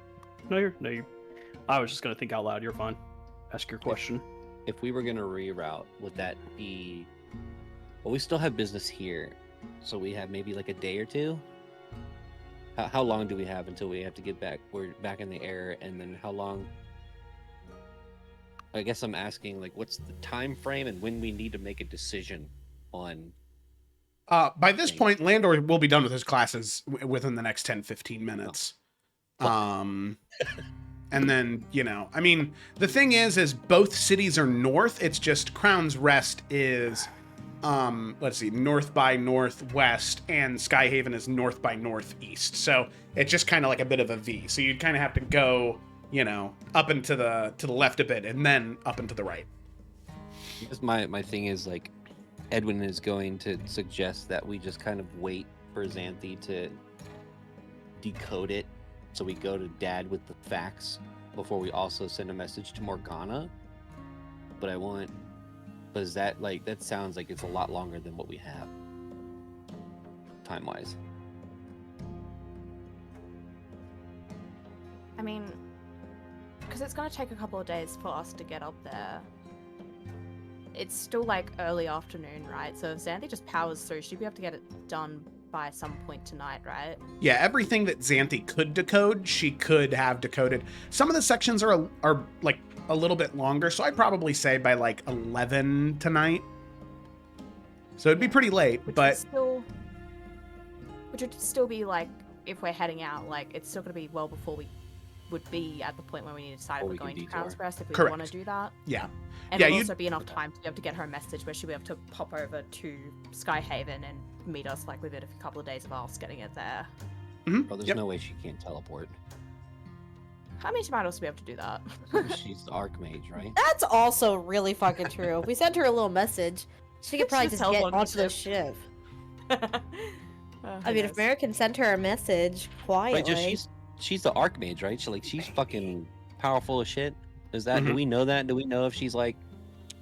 Can she teleport? Via would know that, right? As her apprentice. Yeah. So the thing is, teleportation magic, unless it's done through teleportation circles, is rather unreliable. And Skyhaven's teleportation circles were destroyed after the Night of Crimson Tears. That's how a lot of the assassins got into the keep.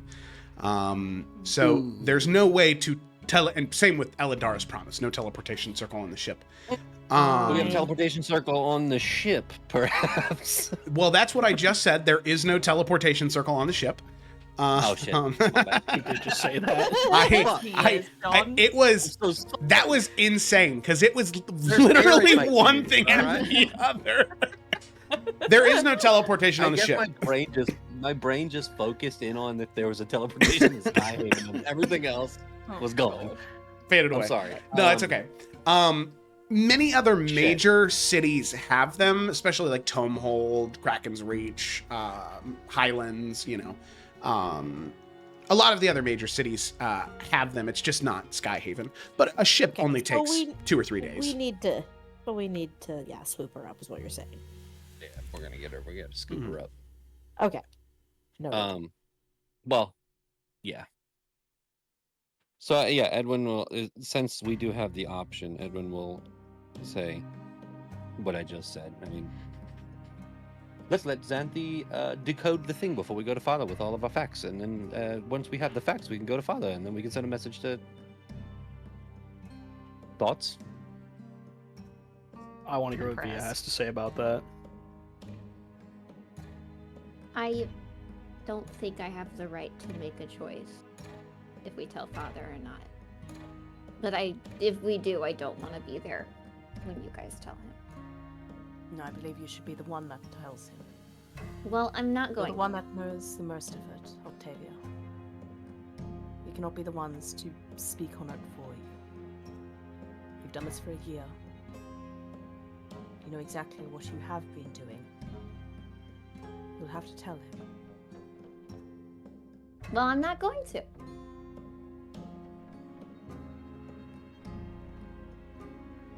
Octavia, please.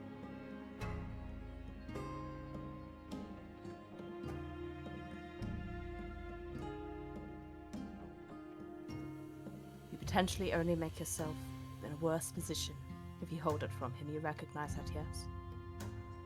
This is not something to be so obstinate against.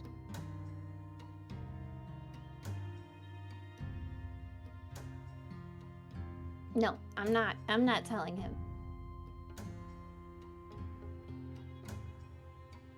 All right, why don't we take a break and Xanthi, you work on decoding the book. We can reconvene in an hour or so.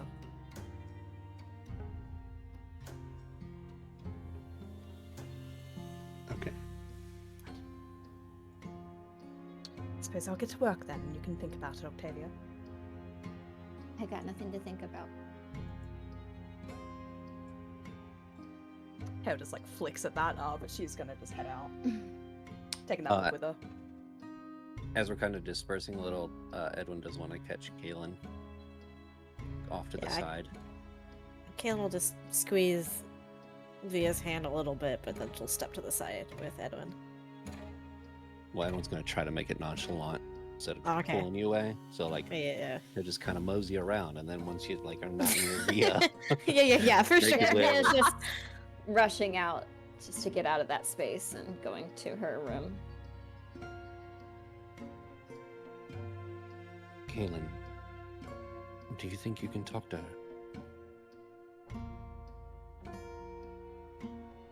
No, I don't, because she has to make this decision on her own, Edwin. If we push her to do it, she will not do it. I know. That's why I haven't said anything. I was hoping that a little sisterly conversation might work, but I am surprised that she was so willing to do this, and she Oh, wasn't. she trusts you.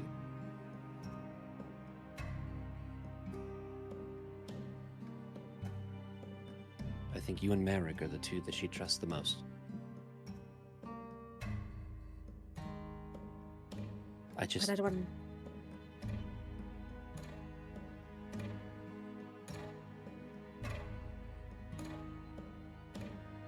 Go ahead.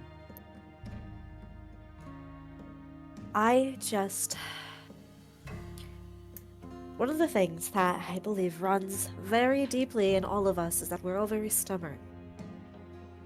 And I feel as though the more pressure you apply to something that's very stubborn, you're just asking for it to explode.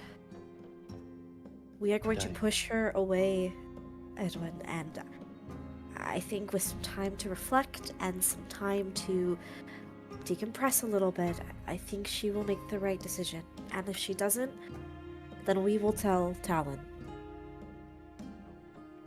The only thing I'm worried about is how much time we have. If what you said is happening, it sounds like something's already linked to her. Something's already drawing force from her. She's having more violent visions, bleeding, getting hurt from them. I know. That's I'd why rather- I don't think it's a good idea for us to stop it. I feel like until we know the cost of her stopping, I've seen No, I don't. seen people to cut connections from things they don't know about, and they've not waken up the next day.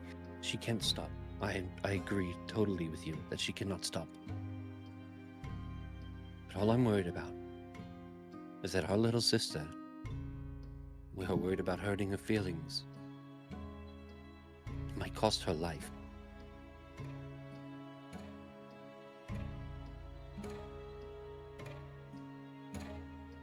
Kaylin just nods. Just think on it. If you find the right words, please. I Try to- will. That's But all I I'm ask. also going to have faith that she will make the right decision. Trust her, Edwin. I do, Galen.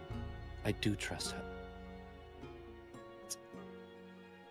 It's the things you saw that we cannot. I know. We can place as much trust in her as we want. But in a snap of a finger, something could happen. No, I understand. I saw those things myself, I know. Her making the decision to tell Talon or us is not changing the fact that he will have to be told. It's just who does it. We are on the same page. Edwin looks around. And they're gone. Where's Merrick?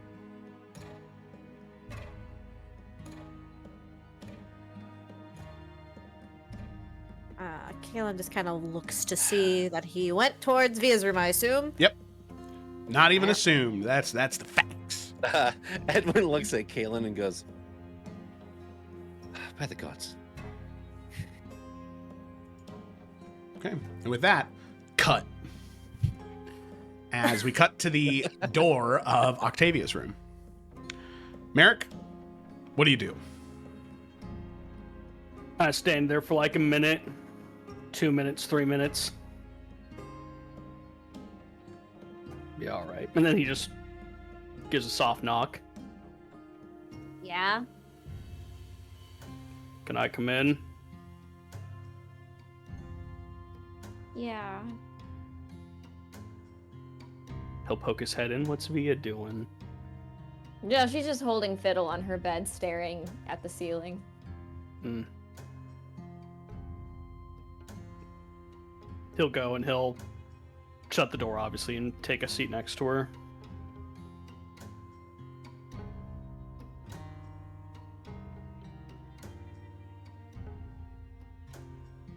Do you think I should die? I'm sorry, what? What Xanthi said. No. How could you even ask me that? That's what we do to people who get into this stuff. Right? They get executed. I'm literally bonded to a dragon, Via. This is a little different. Is it? You heard what Xanthi read. Yeah, Xanthi likes to speak in absolutes. That doesn't make her right. No, from the book. I read the parts that she read. It's not a full translation.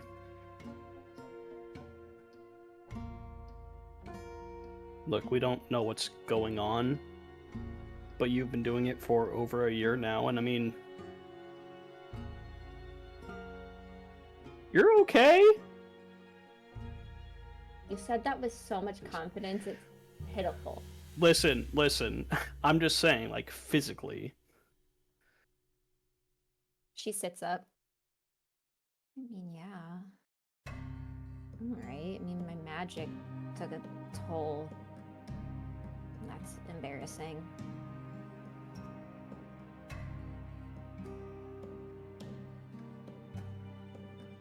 Look, Wisp, first of all, you know that if anyone tried to hurt you, they'd have to go through me first. And that includes every Adarian watch. That includes whoever's the new Sentinel. That includes Dad. That'd be silly of you. Well, I'm a silly Yep. guy. You don't need to stand by my stupid actions. I'm standing with you through your actions. There's a difference.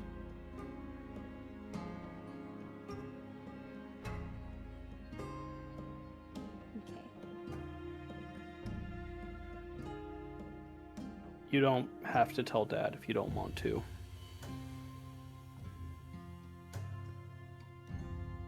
If you want, I'll go talk to him for you. I do think he needs to know what's going on, though. Because Wisp, if... I know it's just... It's the unknown, you know, I don't know. But I know that if I just wait and something does happen to you, I'll never forgive myself. I just want to make sure that you're okay. You know, it's just, how can I look at him and be like, this, I'm somebody that you're trying to trust the realm, the safety of the realm, and even before I could even get the opportunity to do that, this happened, and I didn't know everything, but that's stupid, right? Like, I should have known, but I don't know how I don't know. And I don't blame him for not, I don't know, if he wanted to throw me in jail or whatever. I just don't know if I can do it. I don't know if I'm strong enough to look him in the eyes and even be in the same room to hear his response. I'd rather just disappear.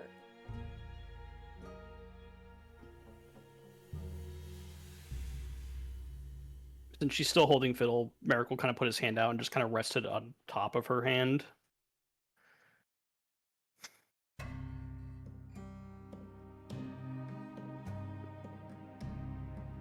Can I tell you a secret that Dad told me? If you want to. Apparently, when he was younger, he came back home from his adventuring, and it was when his mom was sick.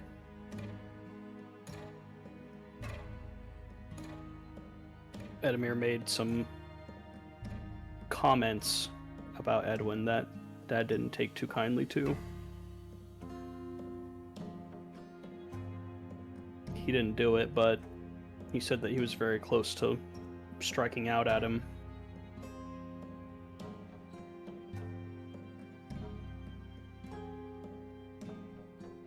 Dad has a lot of regret, Via. And did you see just the pain in his eyes when he was talking to us in Faith Spire?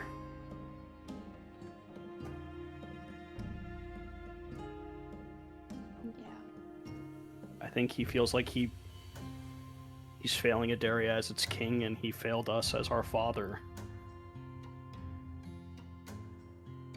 I think he just...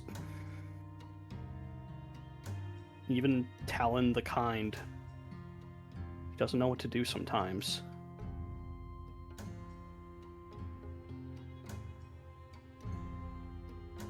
You made a mistake.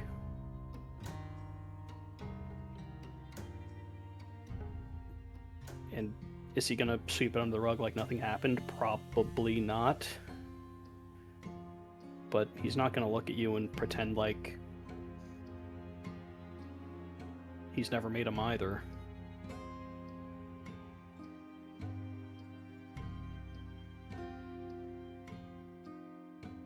And besides, you did consult with Morgana, and she told you to keep doing it and keep it a secret. So if he's going to be mad at anyone, it's going to be her.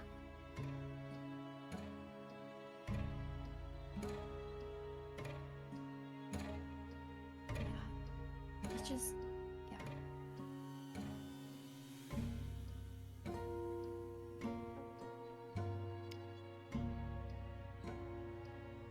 This whole thing is,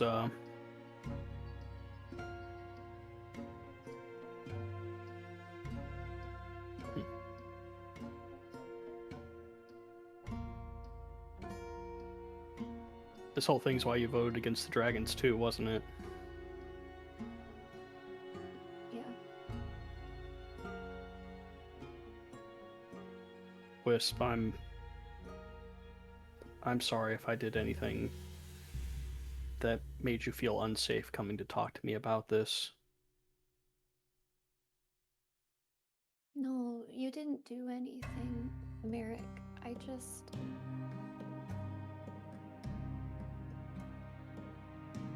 love you so much. And I mean, I love everybody. But the 3 people the last 3 people that I really just didn't want to know about this, just because I wanted to, like, my own sense of pride and protection of how you guys view me, was you, Xanthi, and Dad. Kaylin's, you know, used to having people judge her for taboo things, and Edwin is just, you know, Edwin, he's just so forgiving. It's hard to actually know what's something that he would hate so bad, besides True. Davian, you know, like, I guess there's that, but, like, you know, it's True. like, yeah, like, but you 3 are just, it's different.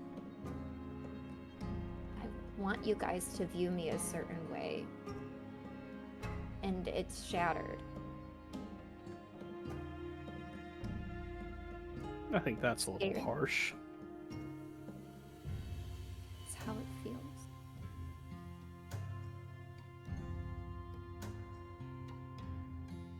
Via, you will always be my little sister whom I love, and to be frank, and he kind of leans in, if you haven't figured it out, you're my favorite.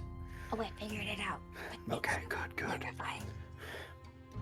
And that hasn't changed. The only thing that I want now is for you to get past this. And whatever you need me to do to help with that, it's done. I'll go talk to Dad right now. I don't care what he's doing. If you want me to go with you, fine. If you don't want me to talk to him at all, fine.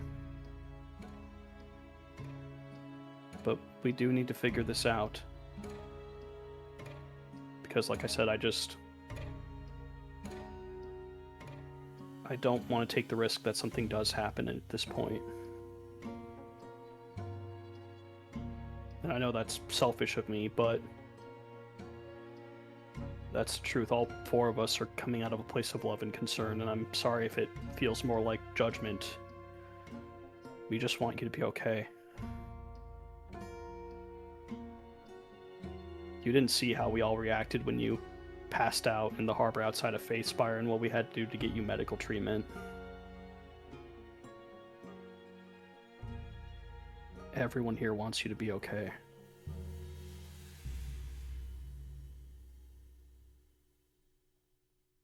I'm sorry, that's stressful, I guess.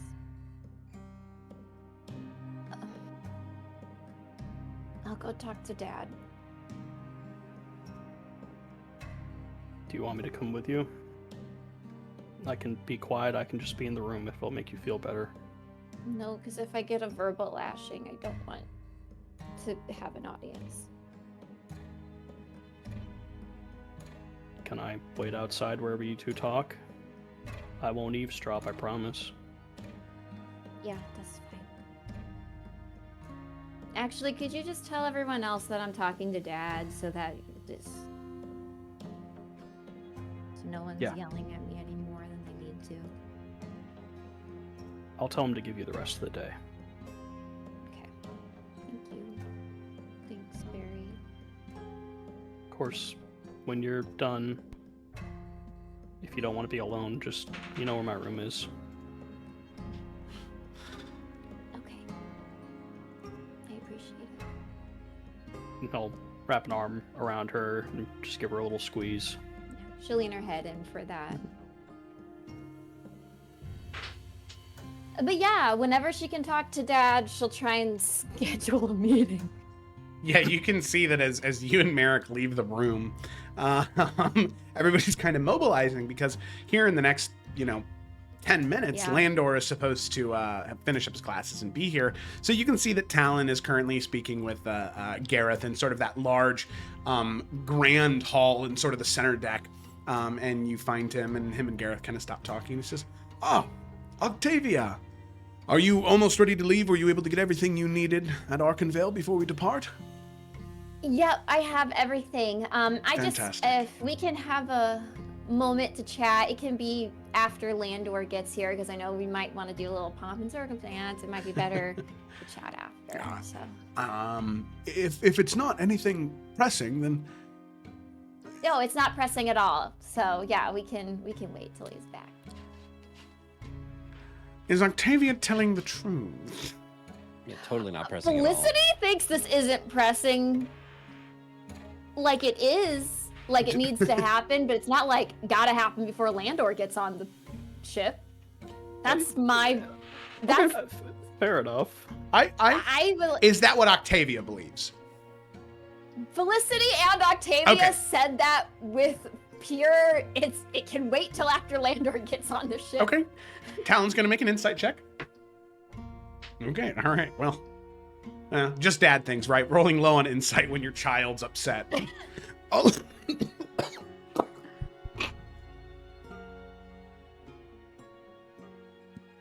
You all right there, Buckaroo? no.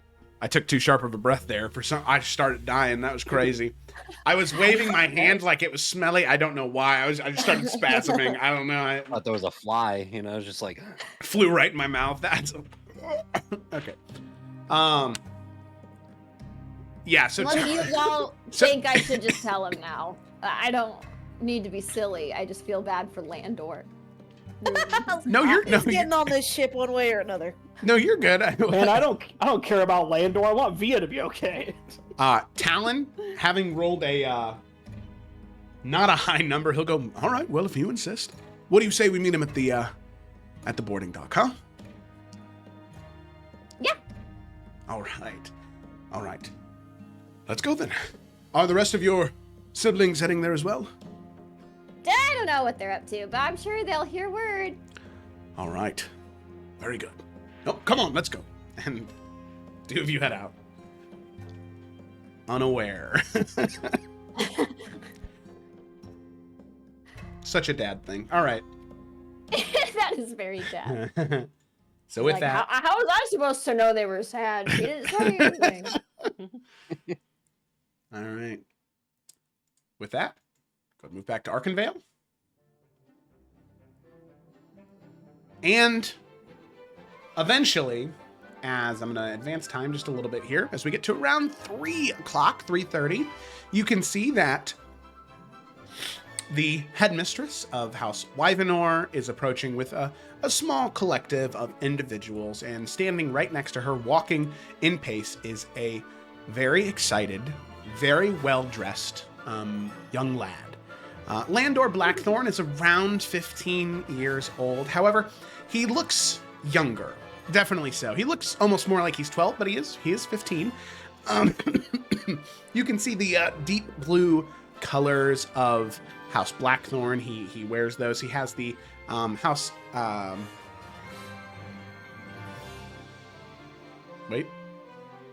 Lixendire. He has the House Lixendire pen on the lapel of his jacket. And you can see that he wears very, very, very formal clothes. He has a very high collar that goes about to the top of his neck where his head is. You can see that long sleeves, long pants, boots, and you can see that he even wears gloves as he's sort of holding a satchel off to the side and walking up to the ship, his eyes just wide. You can see the very tightly put together short coppery brown hair. As I will go ahead and share Landor Blackthorn's image. Observer. Show to players. There we go.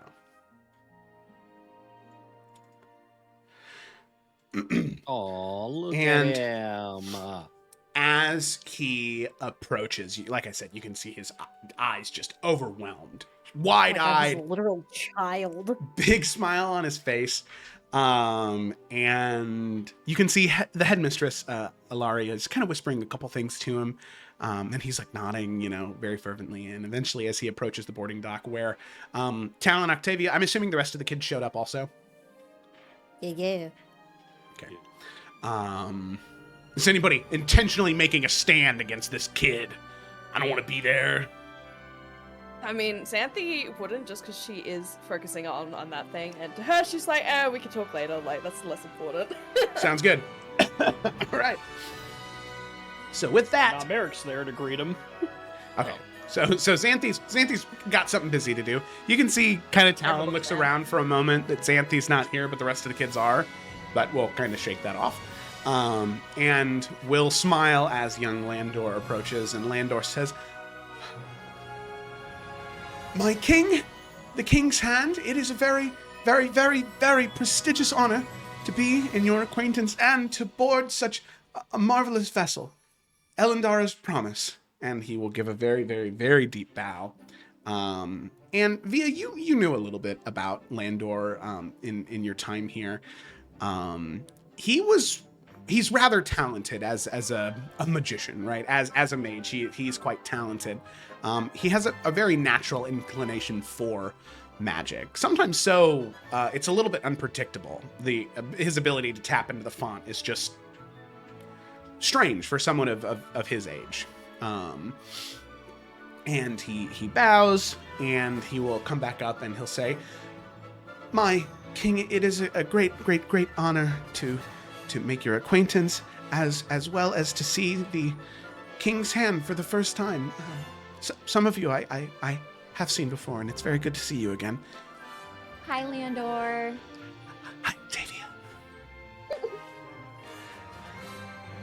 And is it time now to... And he's kind of looking past all of you. Time to board the ship. Yes, it is. Are you ready? Oh, yeah. Well, then what are we waiting for? And by the way, I note the pin. Lixendire, excellent choice, young man. I wore the same pin in my time here. Oh, I know. Yeah. All right. Well, head on board and they'll help you find your room, all right? All right. Okay. And he sprints, It definitely shouldn't be running upstairs, but he goes. And you can see the excitement as he kind of is moving up the stairs. There's some type of magical discharge as he ends up casting a spell, and you can see he casts the spell Jump accidentally as he's like trying to like go like 2 steps up the stairs at a time, and he ends up like going up like 6 of the steps at once, and he kind of and he turns back around looking down towards all of you. He bows and then he runs onto the deck. Okay, happens all the time. He straightens his jacket. Rough. All right. You can see Talon. He kind of looks up to where the kid is. What an odd young kid. All right. And Talon will walk aboard the ship. Well, before he... Lichtendire, he's gotta be quirky. Before he does, he will, do the proper, decorum of thanking, the headmistress, and to, let all the other headmasters and headmistresses know that he's very thankful for, the time and being able to stop here, and sorry for the distractions and all that good stuff. For the sake of brevity, that takes, 5-10 minutes of conversating back and forth. And with that, all of you board the ship. Ooh. Who is the lady that we talked to? Isn't it Merrick's like mother-in-law or something? Mother-in-law to be, yeah. Alari Mistress, Astrolor. yeah. Edwin does tell the headmistress, or asks, sorry, not tell, Mm-hmm. asks the headmistress to give a message to Professor Runetusk that he's sorry he missed him, but the next time he stops by, he would like to converse with them. And she tells you, he always speaks fondly of you. You were one of his favorite pupils. I'll be sure to let him know. Glad to know he's doing it. All right. With that, the rest of you board the airship, and within the hour, the airship will depart. Young Landor having been picked up. All right. So with that, the ship will depart, and you all will leave Arcanveil behind. All right. I want to go back to Hogwarts.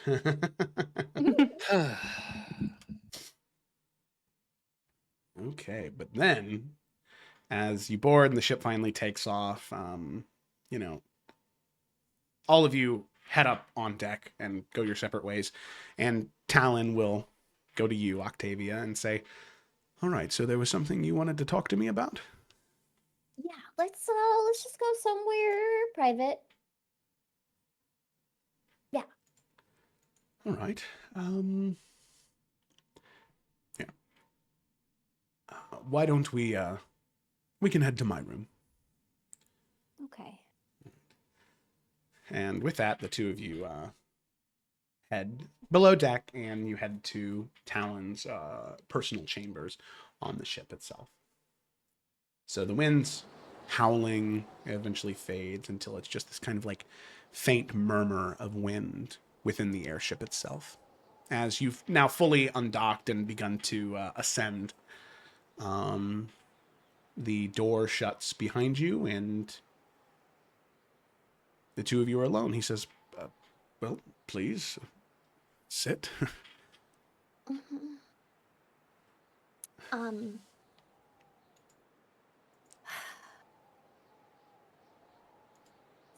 So, and then for the sake of brevity, and because everyone has heard this, I think for the second time now, she says it all. Same kind of anxiety, kind of like thing with her head down. She explains that they have the book and everything. And she kind of explains it, not bare bones, but like, she's not going into like excruciating detail necessarily either, but hits all the points that we've been talking about. So, Yeah. And then she'll end it with, so pressing, but like not like needed to talk about it that, very second.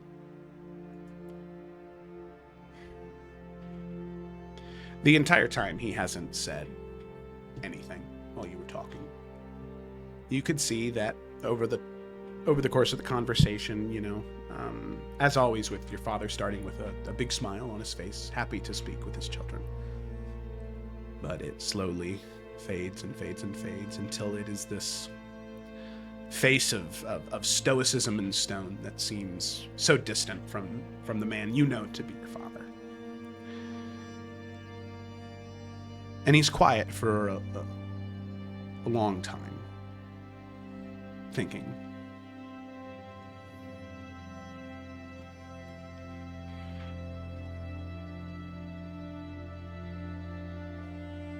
You went to Morgana, and she told you that you should continue this ritual. Yeah.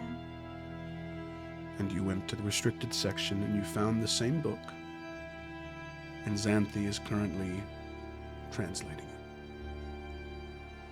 Yes.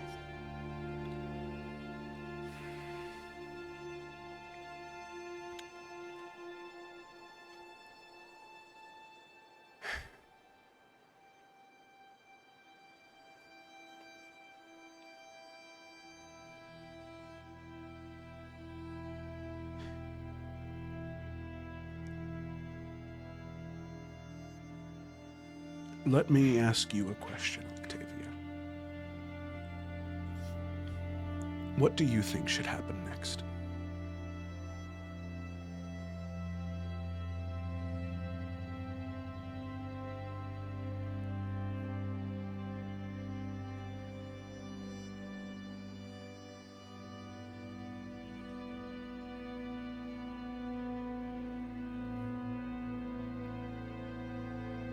I feel like I don't even know how to answer that question.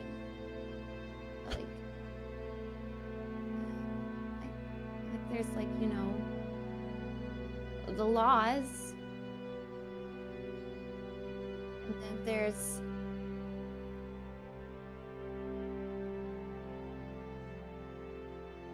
the part of me that thinks we're playing this way out of proportion than it actually is. I'm like, there's no way it's actually as bad as it is. So my initial reaction, it was just to stop. And I wish I could just erase it all. Or just stop. So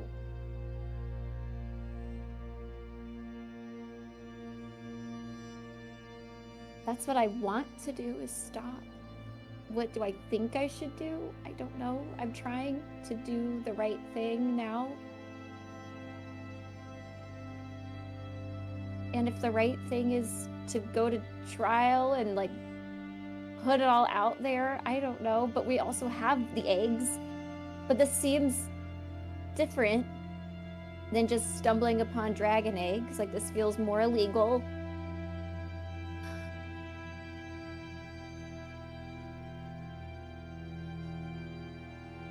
And then there's the other part of me that's like, maybe I should run away. Why do you think you should run away, Octavia?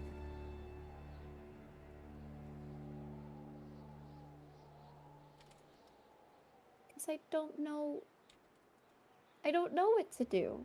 So, and I'm worrying my family with the visions, and now I have this that's giving them a headache, and there's too many heirs as is, so it feels like I'm a problem. And then I have these visions. Apparently I'm supposed to be in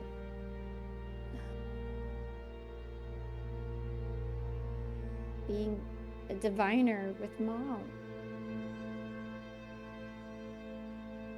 or whatever their society thinks I should do. I just feel like I'm not fitting into a slot. And I thought that maybe I would figure out what I wanted to do on this journey, but what I'm finding out is that I've just keep fucking everything up.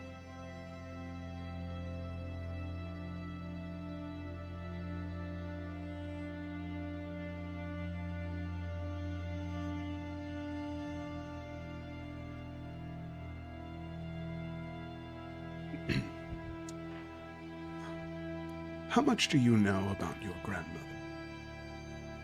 About Elendara?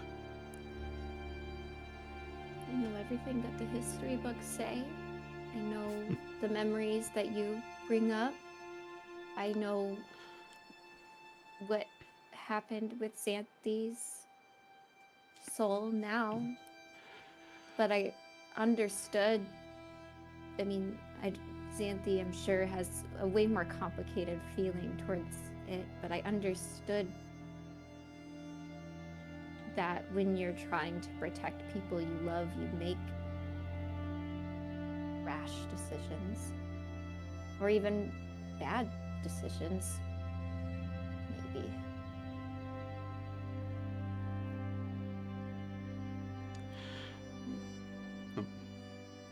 History books are written by the victors. And they can change the way people look or how they hold themselves. How they held themselves back then. In Skyhaven, there were journals written by her oldest brother, who would have become Lord Paramount of Skyhaven. When the calamity of the Broken Dawn happened, Elendara was 15 years old. But she was a member of House Falkrest. And she wasn't just going to sit there and do nothing. She wasn't going to let her siblings go out into the world and suffer. She was going to be there with them every step of the way. And Elendara, she was so young compared to the rest of them.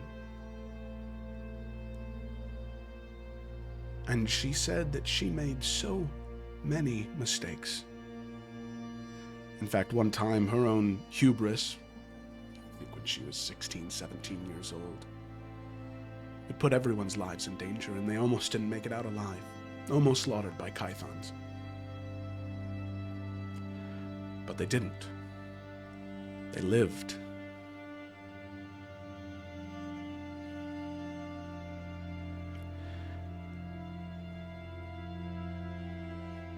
Elendara used to say, adventure doesn't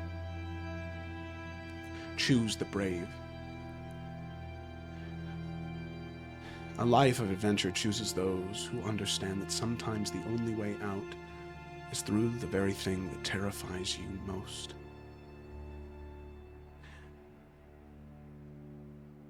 To be young is to make mistakes. I'm sorry that in the life you live, those mistakes aren't just not being able to have enough money to pay the tax on your home or the food for the week. I'm sorry that because of who you are, those decisions weigh so much heavier. But Elendara, she learned from her mistakes. And with each one, she never made that same mistake twice. It is our nature as Falkress. We find ourselves in terrible circumstances. But we fight. We push through. And we don't succumb to whatever tries to tempt us, to change us. Octavia, you can make mistakes, and I'm not going to sugarcoat it. This is a bad one. But you have your siblings. You have me. Just like Elendara said in her letter to Xanthi, we're not harebrained pact makers. We're not some young, dumb kid who finds a book in a library and makes a mistake. That's not just who we are. We are Falkress. And what sets us apart from all of those other people is that we have it within us to fight back against whatever threads of fate try and push us in any direction.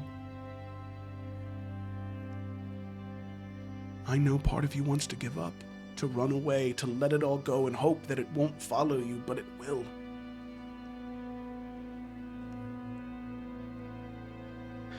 The only way you get through this, Octavia, is with your siblings.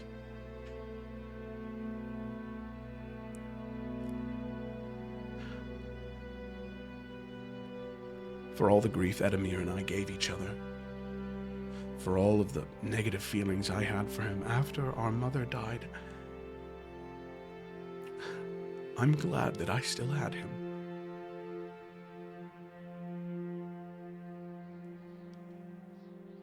It'll be all right, Octavia. And I think that before any other decision is made about what you should do, we need more information.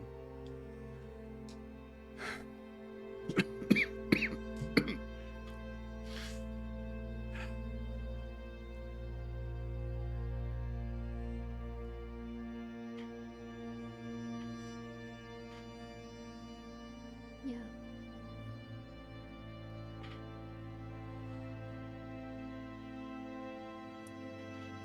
Okay.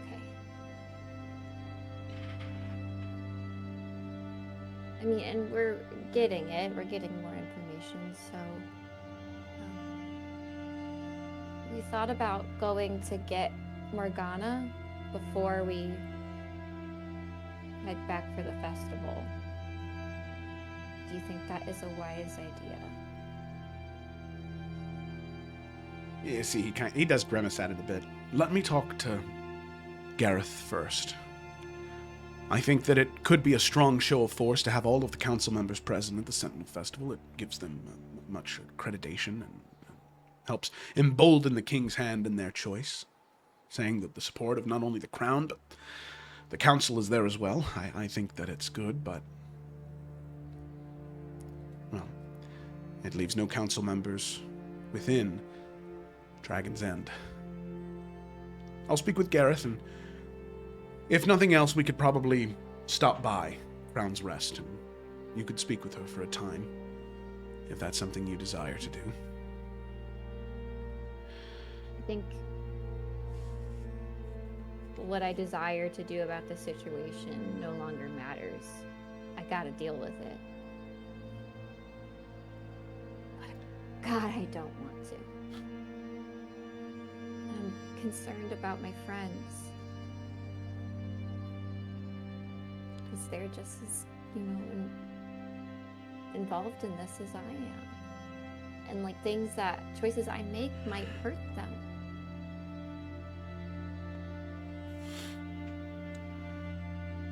That is true. Which is why we have to be extra cautious. I think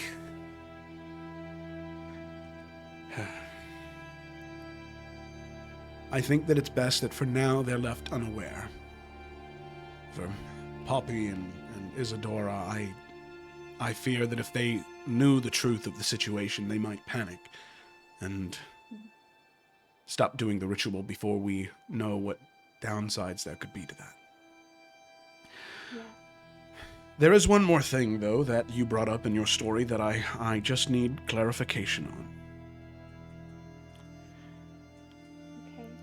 You said you went to Caitlin first, is that right? Yeah.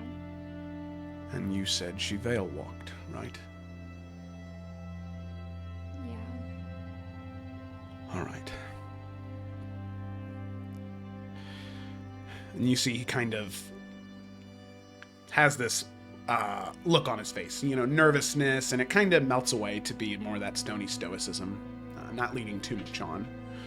And he'll look back up to you, and he'll sort of sit more on the edge of his seat and reach across to you, and he'll grab both of your hands, and he'll squeeze them very tight. You can feel the deep calluses in his hands from the life at sea and adventure. And he says, I know it seems grim right now. I know you feel as though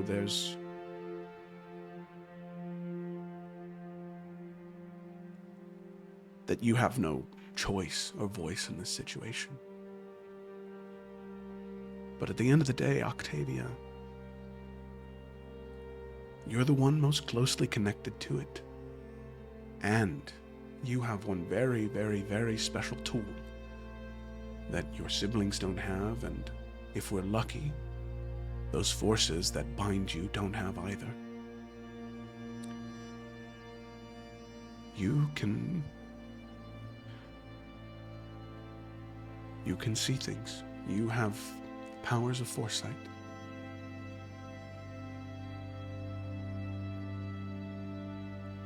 We'll beat this, all right? Okay.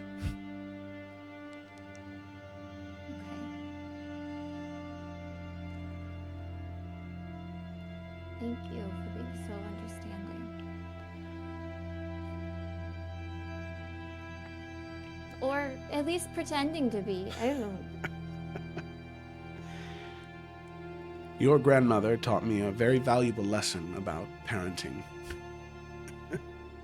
The more angry you are, the more you yell at your children, the less likely they will be to speak to you in the future, something I've always tried to keep in mind. I'm not going to lie to you, Octavia. I'm sad. I'm frustrated. Not at you. I'm truthfully more at myself. But that's neither here nor there. What matters is that you will be okay. All right? Okay. Why were you concerned about Kaylin's veil walking?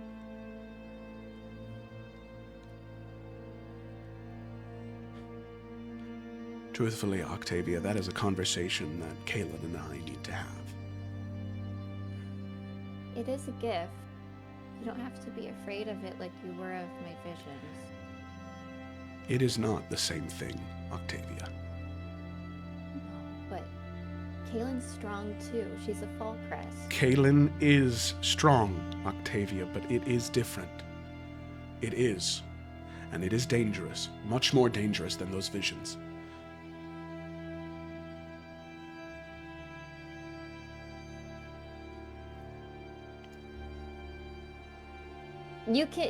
Talon can tell that Via has more thoughts, but she knows now Yeah. it doesn't matter what she says. It's not going to change his mind, so she just shuts up.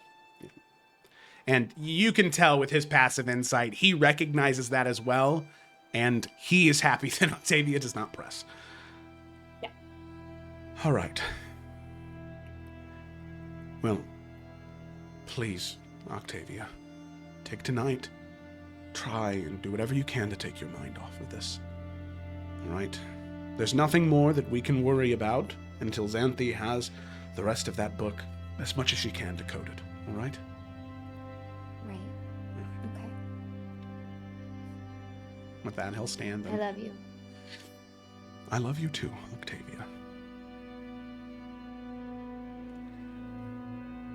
And he'll give you a kiss on the top of the head, and he'll walk you to the door and walk you out. Yeah, she'll just go back to her room again, but saws Kaylin. Yeah, it's okay. Boop bop. I tried to defend you. I stood up for you. I was like, don't worry about appreciate it. you. It's fine. Thank you. All right. So, Octavia heads out, heads to her room, and tries to distract herself best she can. Now, Talon will be having a conversation with Kaylin tonight, but he needs a little time himself to decompress. As the ship is taking off, I guess Merrick or Edwin, did either one of the two of you have anything? Is Xanthi's decoding? I guess Kaylin, did you have anything before you're stolen away? Nah, Kaylin is just giving her 1,000 brushes to Samson. I got nothing. Nope.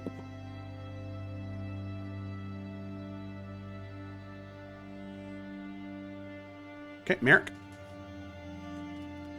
Nope. All right. Fantastic.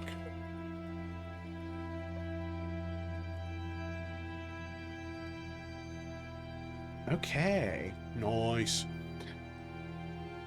So with that, we'll go ahead and stop this. What is Kaylin doing? You said she's just petting Samson. Is she in a room? Is she somewhere else? What's she doing?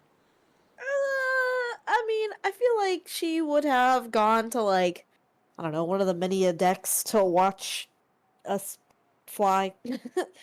And just kind of, like, be brushing Samson, watching clouds. And I think she's like, this is cool. It's fun to be in an airship. Kayla doesn't really go everywhere very often, so I feel like she's just trying to see how far she can see from up here. All right. So, standing on the main deck, Kaylin, couple hours pass, and the sun is now almost all the way set. Or no, it's just beginning to set as it's around 5 o'clock. And as you're standing there with Samson, Talon approaches and says, Kaylin, if you don't have anything going on right now, I'd like to have a word with you. Oh, sure. I'll scoop Samson up. Walk over to him.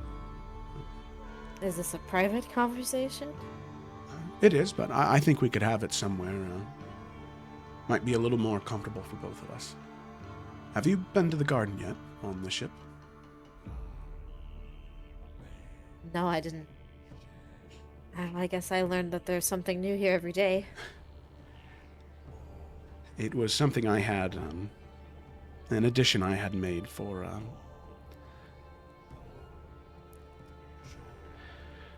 Octavia's mother, Circe.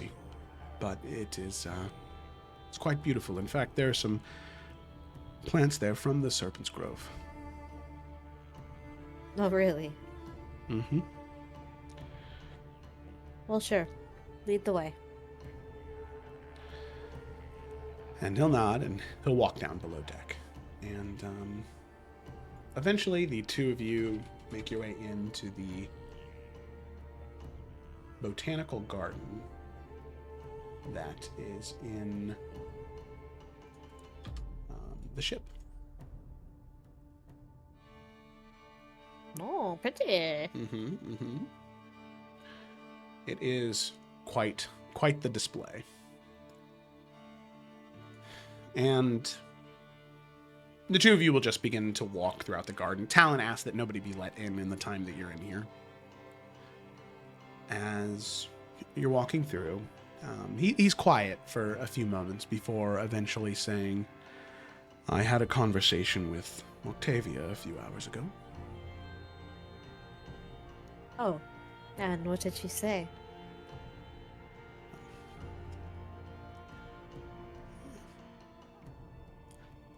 The thing we decided was that before any final decisions are made, it's best that Xanthe finishes translating as much as she can, and that, well...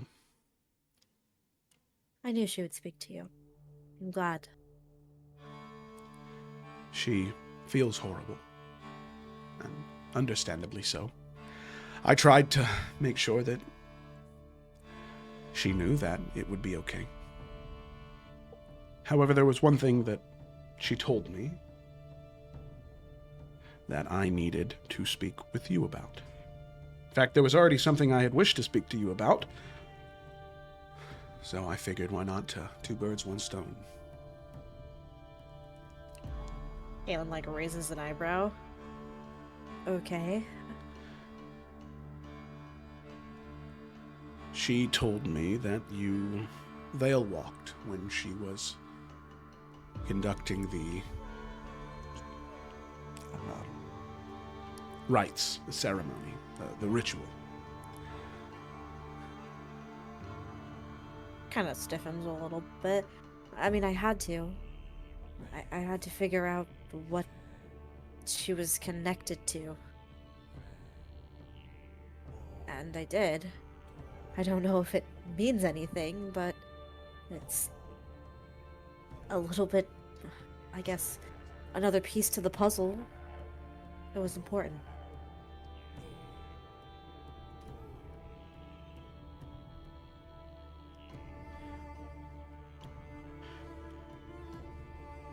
Why doesn't matter? I'm fine. I was able to do it successfully.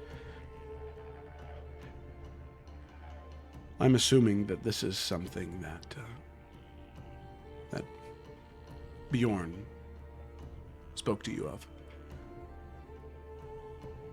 Yes, he's the one who's helping me learn how to do it. And he said as long as I am careful and not pushing anything, it should be fine. And to you, careful is trying to follow threads to some draconic ritual? No, but Via's my sister. I had to do whatever I could. Kaelin, I understand that, but have you seen what happens when veil walking fails? Only once. And in the case that I understand, you saw... No. Talon. Please, Kaelin, in the case that you saw, what did you see?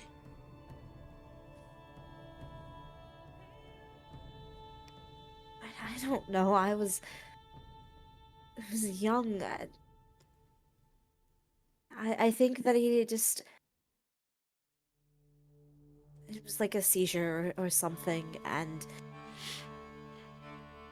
I don't think they survived. But that was different. That is what happens when you die in the spirit realm, when you are consumed in the spirit realm. When veil walking fails, Kaelin, I only saw it once in that time I was in the Serpent's Grove. Do you know what I saw? The village. There was a woman. She was veil walking, trying to commune with spirits of sorrow and grief.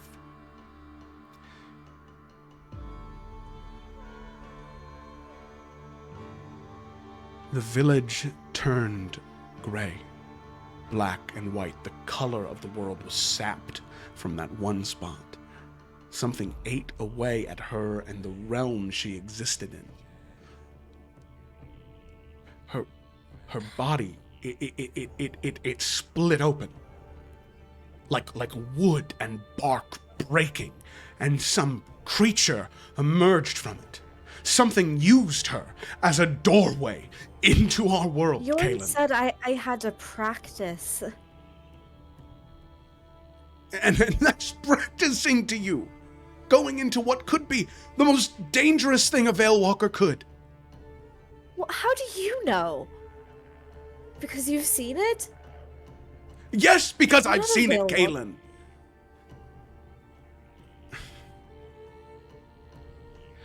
I have a profound respect for the Serpent's Grove. I do.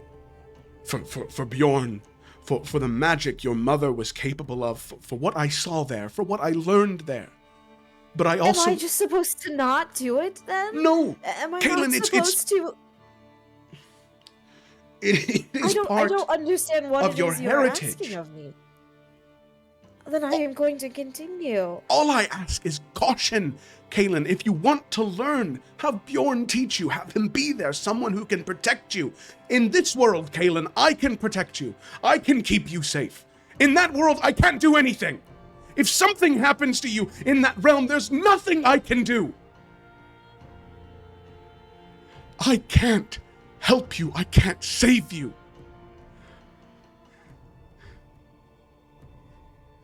And I don't want to I just lose you. wanted to protect Via. That is all. I understand. Every time I have done this, I have made it out. I'm getting better, but I can't get better if I don't practice, if I don't try. All I ask is caution. Okay. Because, Kaelin, you have such a big part to play in all of this. Sure.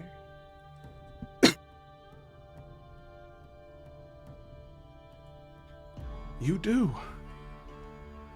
In fact, it was what I wanted to speak to you about.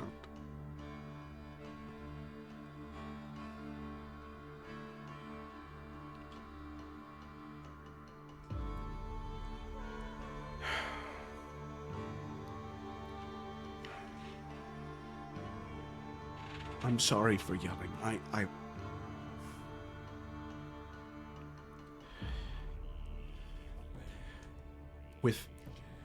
And you see, he doesn't say it aloud, but there's a moment he finds himself extremely hypocritical.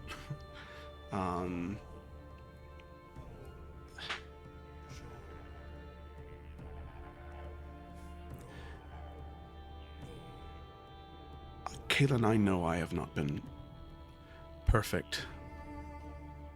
I know I have... What did you need to say to me?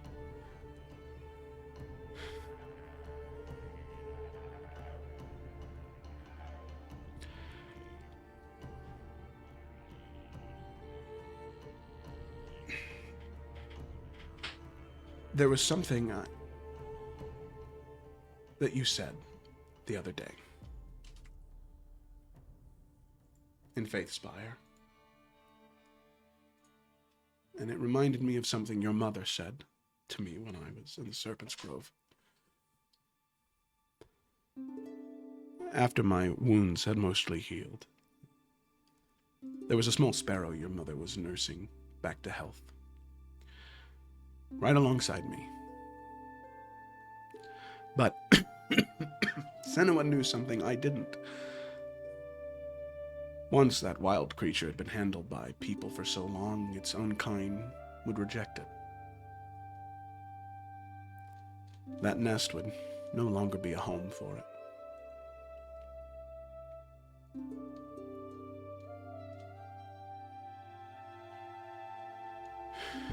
She told me that when the branch can no longer hold you, you shouldn't mourn the tree. Become a bridge between the earth and the sky. I thought she was speaking of the sparrow at the time. After all, your mother could speak to animals. Maybe she made a friend, maybe a messenger who could commune between her and the birds for whatever reason she needed. But your mother always saw more than what she let on. The reason I wanted to talk to you initially, and the reason that it's so important to me that you are safe,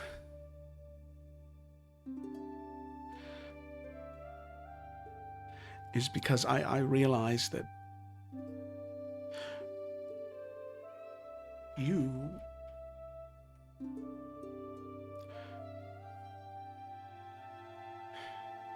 even though this is not your home, and it's never felt like your home, you still navigate the court. You are such a skilled diplomat and healer. I hear what people say after they leave the apothecary.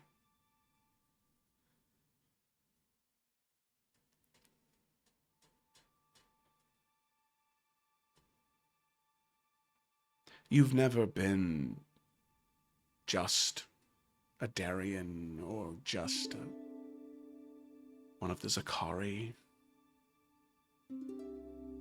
You're something in between. And now,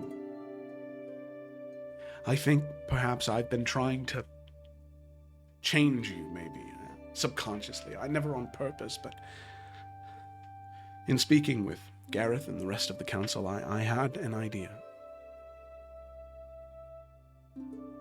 Something that honors both who you are and where you come from.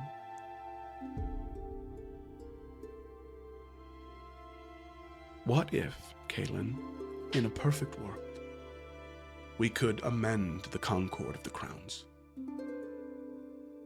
And we could make the Serpent's Grove the seventh kingdom of Adaria. Of course, just like the other kingdoms, maintaining their sovereignty while ensuring foreign nation understands that a threat to the Grove is a threat to all of Adaria. It was a promise that Queen Sanira Warrendel made almost 800 years ago that was never fulfilled.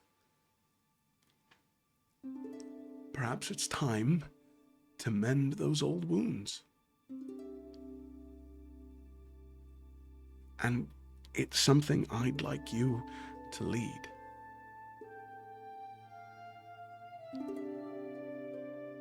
Something that no one else could do but you.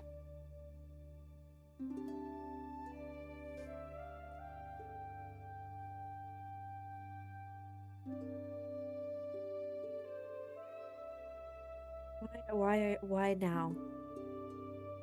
Why are you saying this to me now?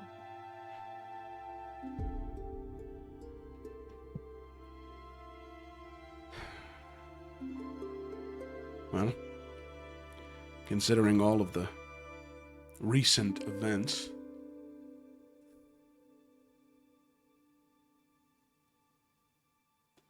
it seems as though now is a better time than any.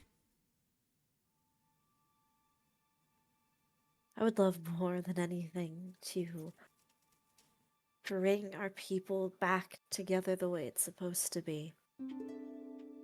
And I will gladly take that on. But I think you have to look inward first.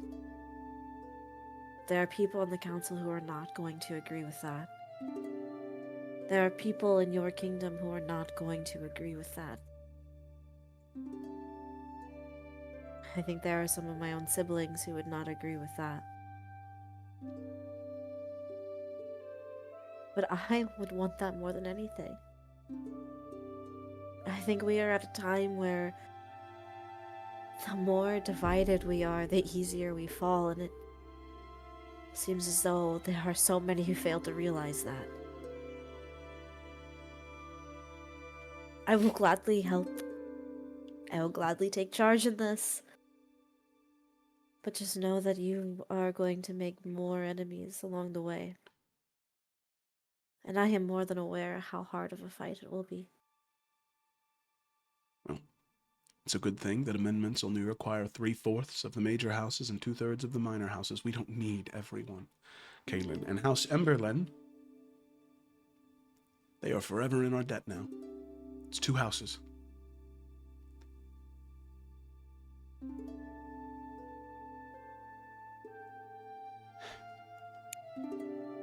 Kaylin looks at Talon for a really long time. She's like trying to figure out what is happening here. Like, she feels like there's more that's not being said. Can she insight check this boy? Yeah, make an insight check. Okay. Yeah. So, technically, John, each of the kingdoms, right, it's the 6 kingdoms of Adaria, each, like, house is technically its own kingdom. They are just loyal to the sovereign that is the crown of Adaria. So that's why Lionel is Prince Lionel, because he is the prince of the lands of House Emberlin, but they're, at the end of the day, it's kind of, you know, Game of Thrones, right? It's the 7 kingdoms of Westeros. Yeah. 10.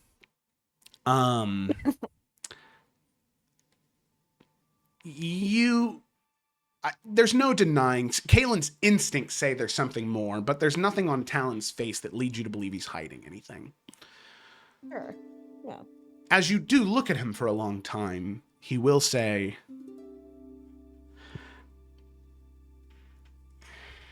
"This isn't just a spur-of-the-moment thing, Kaelin.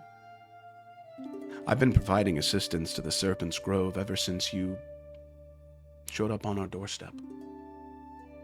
In secret, of course. I never wanted it to be known." Not a very good secret. Well, I didn't want them to think that I was trying to bribe them or buy them off. No. The brief time I spent in the Serpent's Grove opened my eyes to so many things. And then knowing that they took care of you, I felt indebted to them, and I still do. Because they raised this wonderful, strong woman. I wasn't there. And I'm sorry for that.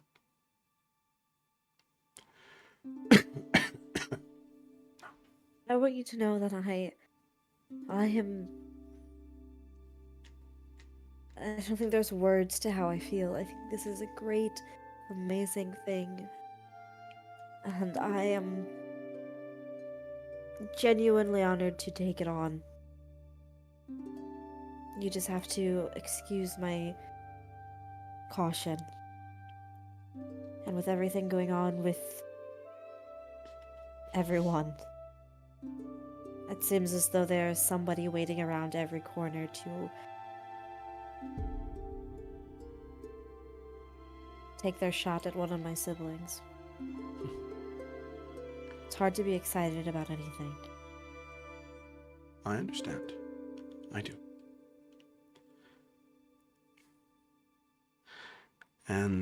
But I will do this, Talon, and I will do it with pride. Whatever that means, whatever that takes. Because this is what I want more than anything. Truly. All right. Good. Good.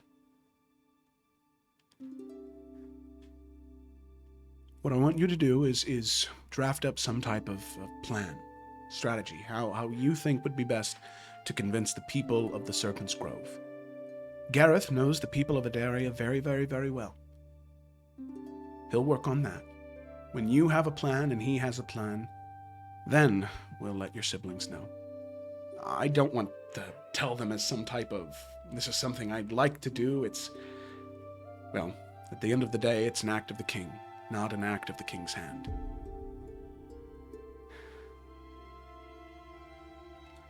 I know this is a great deal of pressure to put on you, Caitlin, but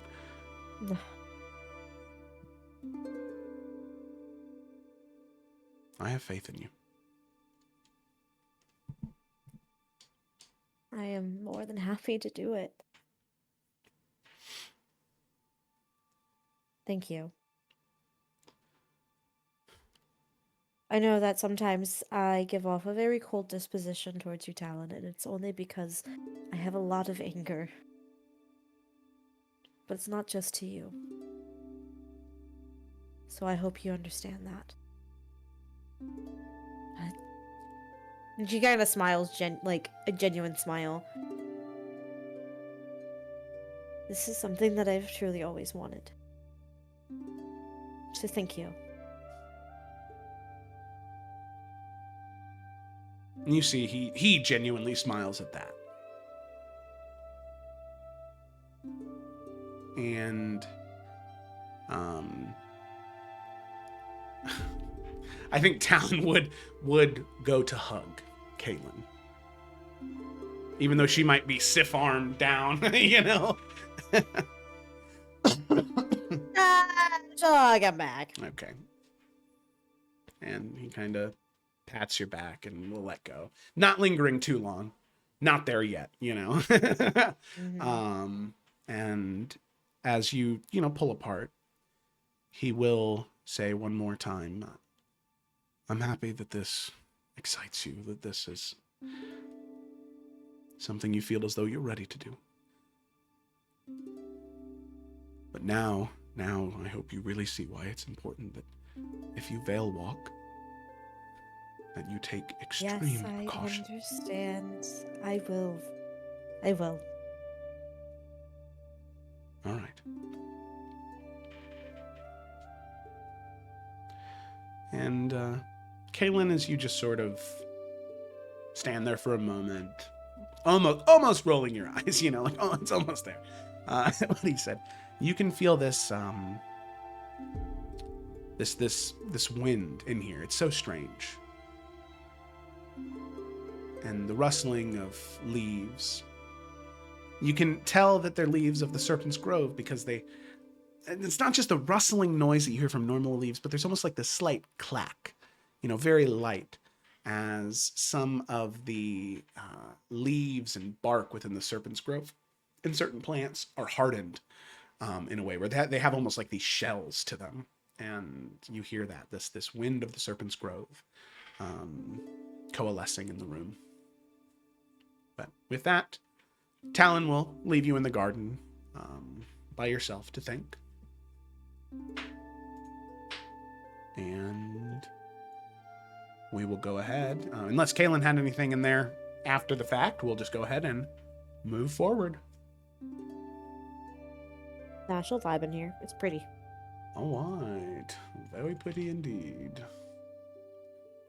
All right. Fantastic. So with that, we skip ahead.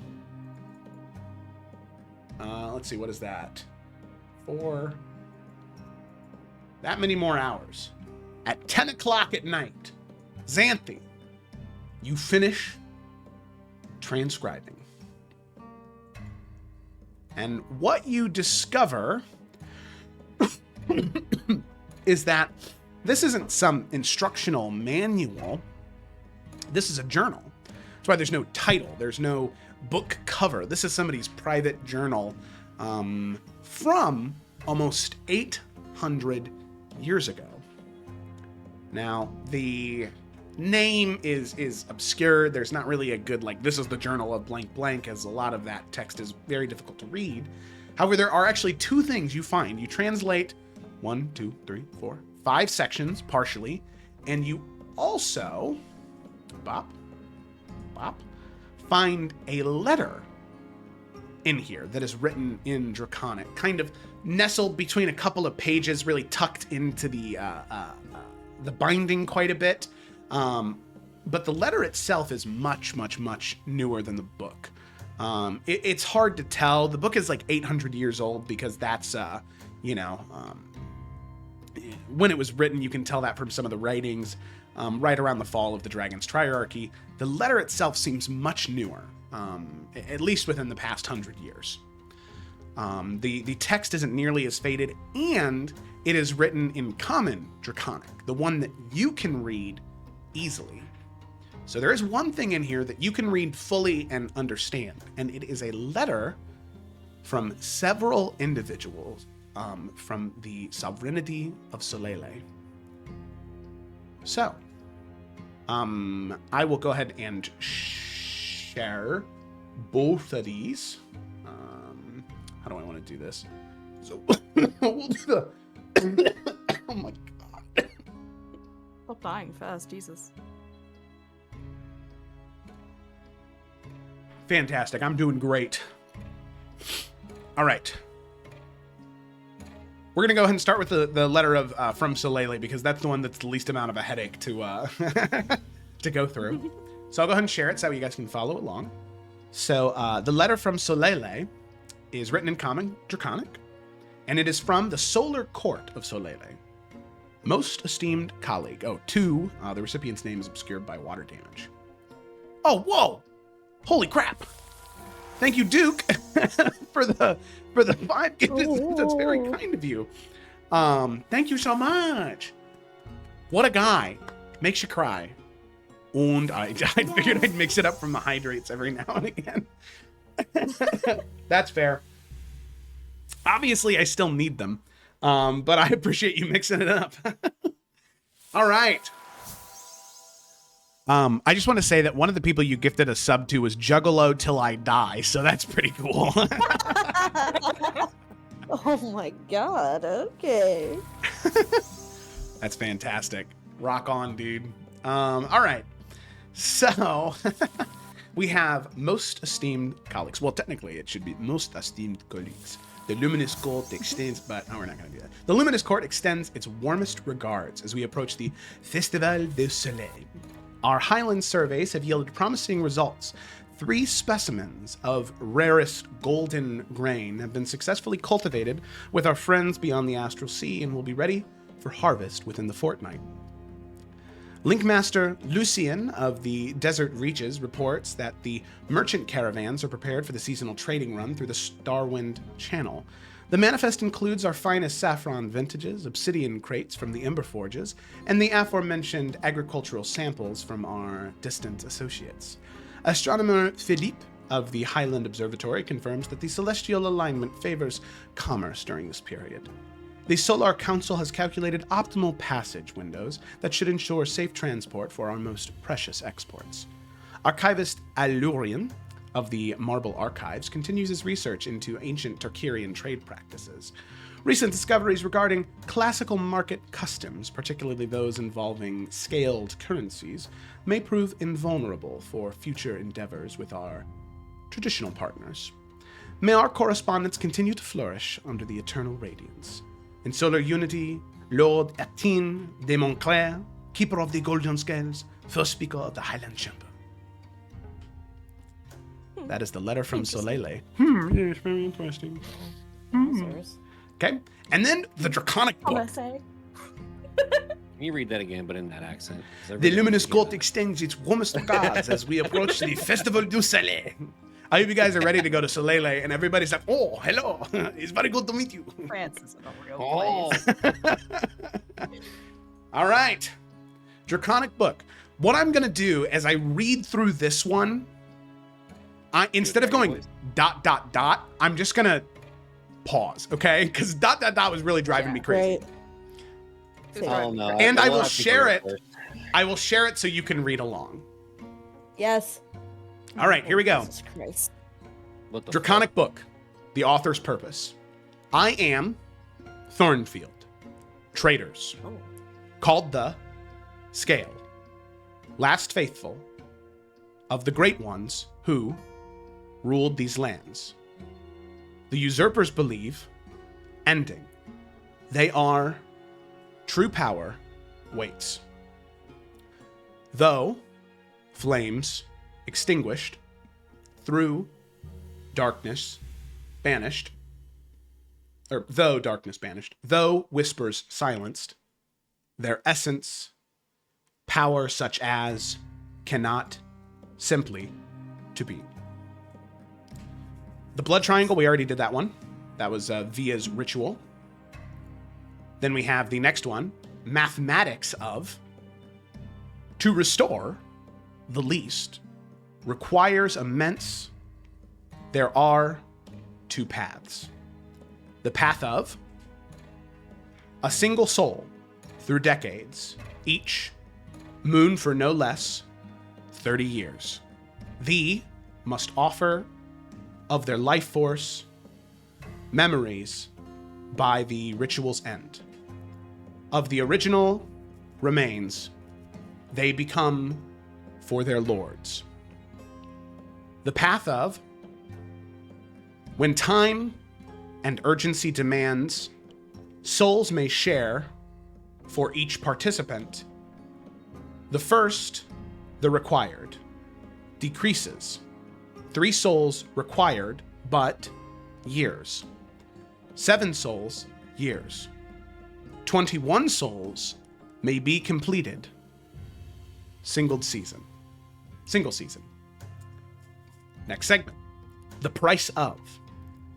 Let none believe abandoning comes without the dragons, once awakened to mortal vessels' completion. Those who break shall find their draining away. Through cracked within a cycle, their hair white as, their eyes with eternal, and their bodies until naught but remains. Until naught but remains. Okay. Remains. Sorry. Worse still, accumulated power, new vessels. Should participants or flee, the essence to their closest relations, beginning consumption anew. By completing or finding willing, can the curse, untranslatable section. Loyalty rewarded, betrayal punished, abandonment avenged. No escape. Through service, death. Finally, the cascading. Isn't this fun, guys? Felicity seems like she's having a great time right now. Should enemies and disrupt at its culmination, consequences extend. The immediate, the accumulated, essence, denied, intended vessel, outward in waves, magical chaos. All within of the ritual shall find life force consumed. The ravenous, the land itself, cursed crops for 7 seasons, turns bitter, the very air with malevolent. Children born, places bare, of the disruption, souls. Some emerge powerful, their magic by fury. Others as husks, spirits consumed, drawing first. Most terrible, as if the rest of that stuff wasn't bad enough, the failed restoration rifts in between life, death, rise without, shadows gain, intelligence, boundary between, and reality, perilously thin. Far safer to complete than to prevent. Those who play the hero become the architect's greater horror. There you go. Well, that was an experience. So, Xanthi going through like, what the fuck? Xanthi in her room. And just, I mean, I "No, imagine, no, just to be a no, little self-indulgent right now, I imagine as she's going through this, she's just fucking losing it at each thing. Obviously, what she's reading, not good news. And I think it like really is just frustrating only getting like these little pieces of it at each like little section. So she's just sitting there already mad at the little desk she's working at. And I think also in part, like, she's gonna, obviously, like, you know, it's getting later in the day, we're inside, like, she's gonna have, like, a little candle burning at, like, the top of her desk. And I think every now and again, like, as she's getting frustrated, she's just kind of looking to it, and it's just making her more frustrated as she does. And eventually, she's just gonna, like, snuff out that candle and just focus in on this and just work in the dark, because, you know, she's tiefling, she has her dark vision, and so it's fine. So she's just sitting there in the dark, angry, annoyed at this, and just working nonetheless.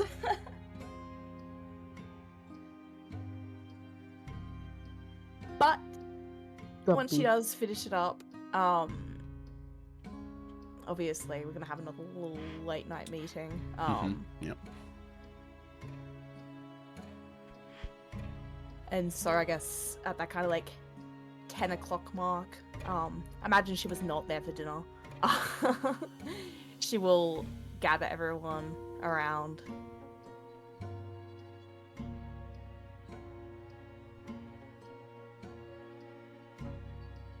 Talon too, right? And yeah, I was just about to ask, Okay. What's the vibe there with Veal? Bring him. At this point, Bring him out. She's- bring him Go out. well. This will she go is very well. naked. She's got nothing else to hide. Clothes on, please. Put some clothes on, Octavia. Just Damn, walks thank in. Jesus. Everyone knows everything now, okay?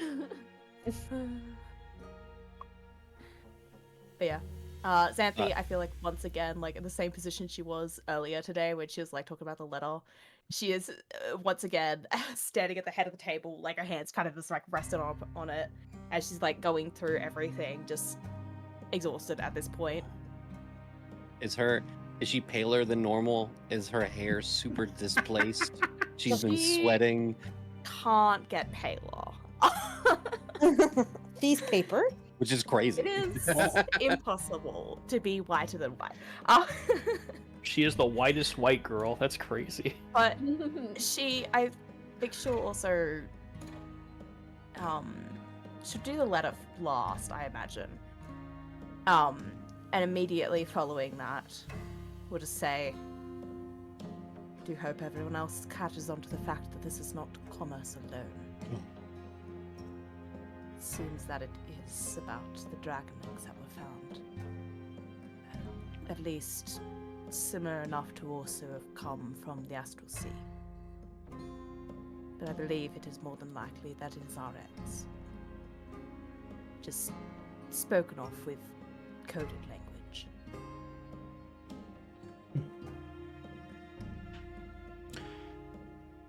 Well, then, I think one thing is clear is that we should go to Crown's Rest and get the Archmage, and every single time you perform that ritual, she will be there with you. All right?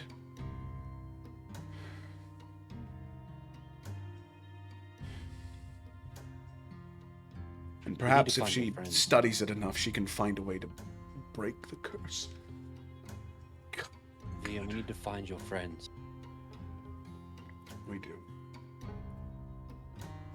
I'll send out letters once we're back at Crown's Rest. Get them to come there. Yes. Expeditiously, but they can't raise too many alarms.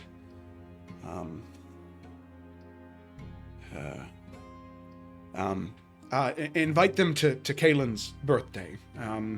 That is at the end of this month. That gives them time, but they'll be there by the time we finish up with the Sentinel Festival. Father, what if they say no? What if they say they're busy? Those two? I don't think they'll say no. They're not busy. To a party? No, yeah. I didn't They'll realize be I was there. having a party. Now you are. Well, party or not, we offer one, and what matters is that they're in Crown's Rest. I don't know what Gareth has planned for your birthday there, but a few other things happening. This letter is old, but there's a chance that any of those that were, well, involved in writing it are still alive. I believe it'd be worth tracking them down, at least. Any relatives, Yes, people that would be able to say what their involvement was. the Montclair family, Lady Celine, she's currently senior advisor to the Roi du Soleil, which is their monarch. And I recall the Lucian family are still the trading dynasty. And Sinclair, I think they still are in control of the observatory.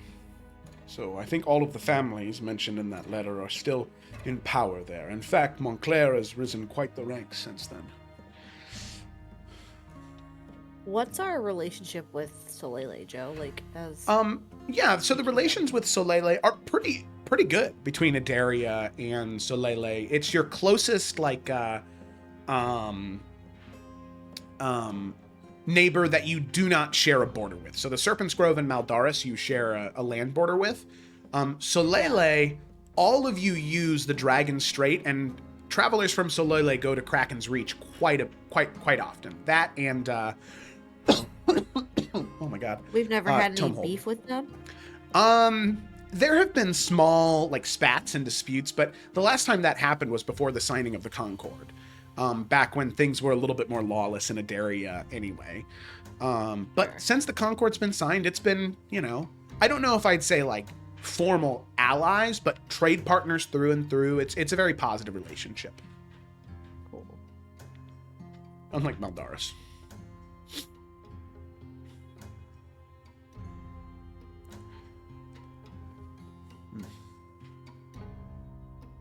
It's also, from what I've read, it is incomplete, but I don't like the way that it talks about what would happen if this ritual is stopped. At least from what I can gather now. Perhaps there was some wisdom, Octavia, in continuing it.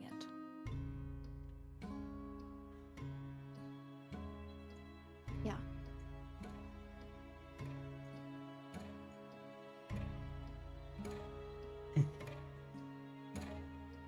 The unfortunate reality is you will have to continue it until we can find the next step. I wonder if there's some way to transfer the responsibility. What do you mean? If there is some way to transfer the connection to who or what needs to do the ritual. I don't know, Edwin. I saw the way it was connected to her. I don't know if it'd be that clean. Well, nothing about But it this is also going to be did simple. mention that there is no escape. Whether or not it can be transferred, seems that it wants to deal in souls, or at least life forces. Perhaps there can be some sort of switch there, but it's not something we have enough to go off right now, at least.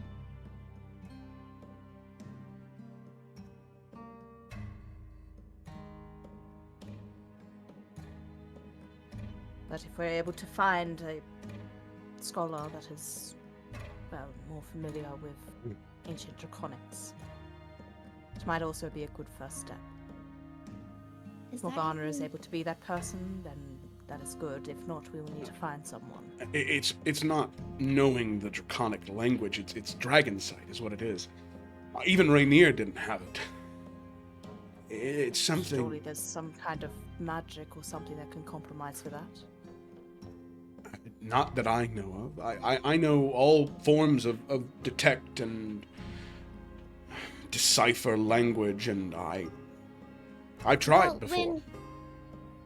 When the green egg hatches, right? Do we want to divulge all of this to that?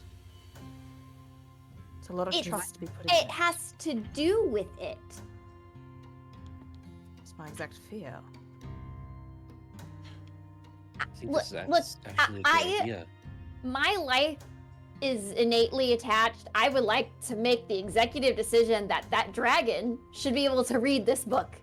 If it kid's got that dragon sight thing, yeah, I want to know. I trust it. I think that is a good idea. I do understand Xanthi's concern, though.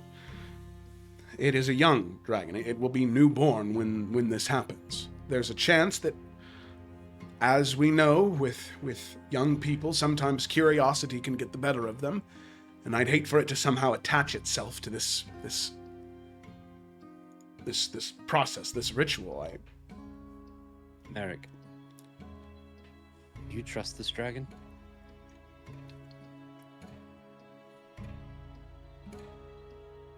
As much as I can. I Enough to help. believe that it wants to help. And I believe that it's smart enough to know that should it do something, there will be consequences. Well, if Merrick trusts the dragon, I fully trust Merrick. I think it's a good idea, Via.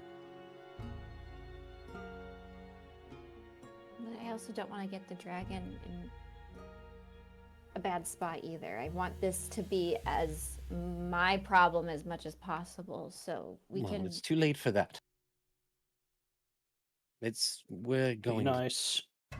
No, I'm saying that we're going to all be there to do it together. It's all of our problem, not just yours.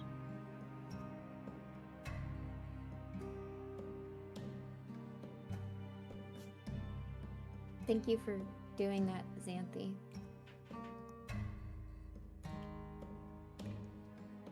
Of course. There is also a chance that maybe Morgana knows an individual that can help. Most Dragonborn that are thrust into this existence, they're not given the gift of dragon sight. The only guaranteed option is the green dragon, or the emerald dragon. But maybe there's another option.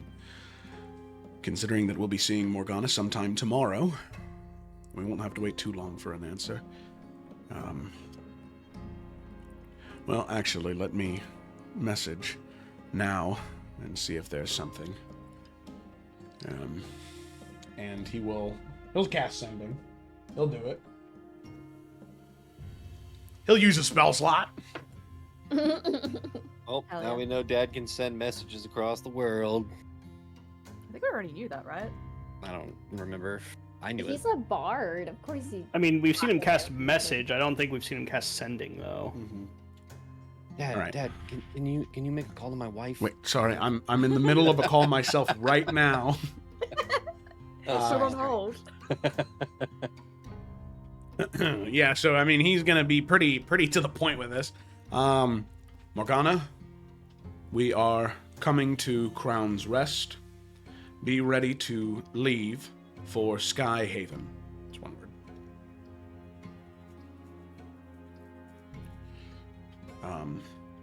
In need of dragon sight. Oh, yeah, it's good enough.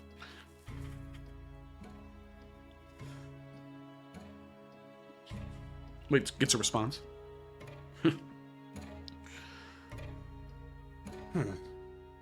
She initially questioned, but what of the egg? But then said, of course, my king, I will do as you command.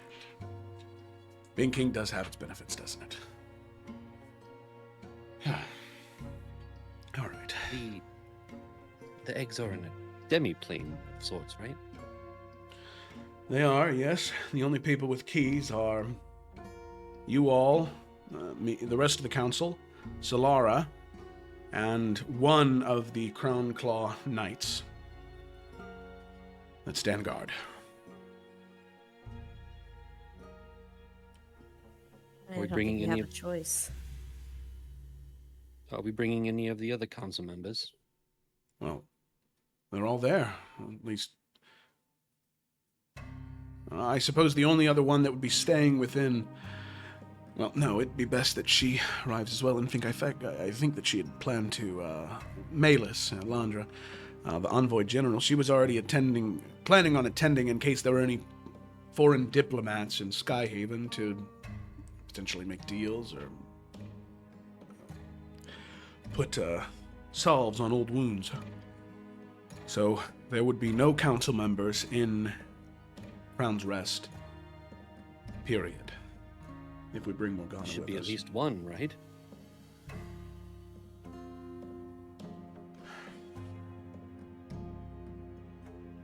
Why not send Davian back? Well, I thought that Davian would be useful for these individuals that are going to be spy master, in case all of you need find out their secrets. Everyone keeps a secret. Everyone does. And if these individuals are going to be sentinel, it might be best to have the spy master there so we can try and figure out what those secrets are in the time that they're in our home.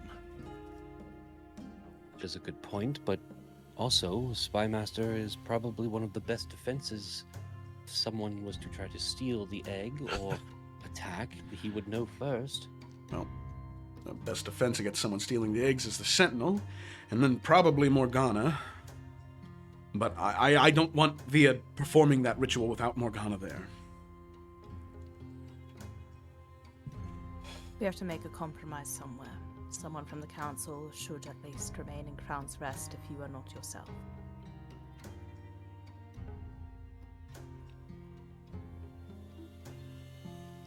And we send Gareth back. I mean, are we stopping there to pick up Morgana? Sorry if I totally missed that. I mean, Gareth's right there. He could just hop off. I feel bad, but there's the easiest solution. Edwin sends eyeballs at both of you. Like, come on, guys. Hey man, I get it. Merrick's a shit liar though. I'm trying to not raise Wait. suspicion. What are you trying to do? I'm just He I'm dumb. He doesn't trying to force Davian to be in Crown's Rest. When not we're at No, the you festival. want Davian to be in Crown's Rest. You don't want him at the festival, right? right, because he wouldn't be anywhere near Yeah, I mean, that's family true. and people. But I think we also kind of need him for the festival, though. We kind of need that No, I know, information. but Edwin is Yeah, kinda. definitely. Yeah, I'm Edwin with is you, like, dude, get yeah. this bitch, just leave him home, please. Yeah. Sometimes I'm we with gotta you. think with our brains and not with our hearts. Damn. All right. That's why there's 4 other siblings. I understand what you're saying, Edwin, but Gareth's responsibility as Lord Regent is to oversee things if I'm incapable of doing so. So while Davian might know, I think the information he could provide to all of you would be more valuable than what he could provide if something were to happen in Crown's Rest. I'll bring it up with Gareth, and I'm sure he'll be fine. He'll be sad to miss the festival. He is a lover of tourneys, that's for sure, but I think he'll understand. I'm sure we'll have plenty of portraits being painted of the festival. We'll get some sort of visualization. Yes, I'm sure. Oh, well, it is quite late for me. Is there anything else that any of you can think of?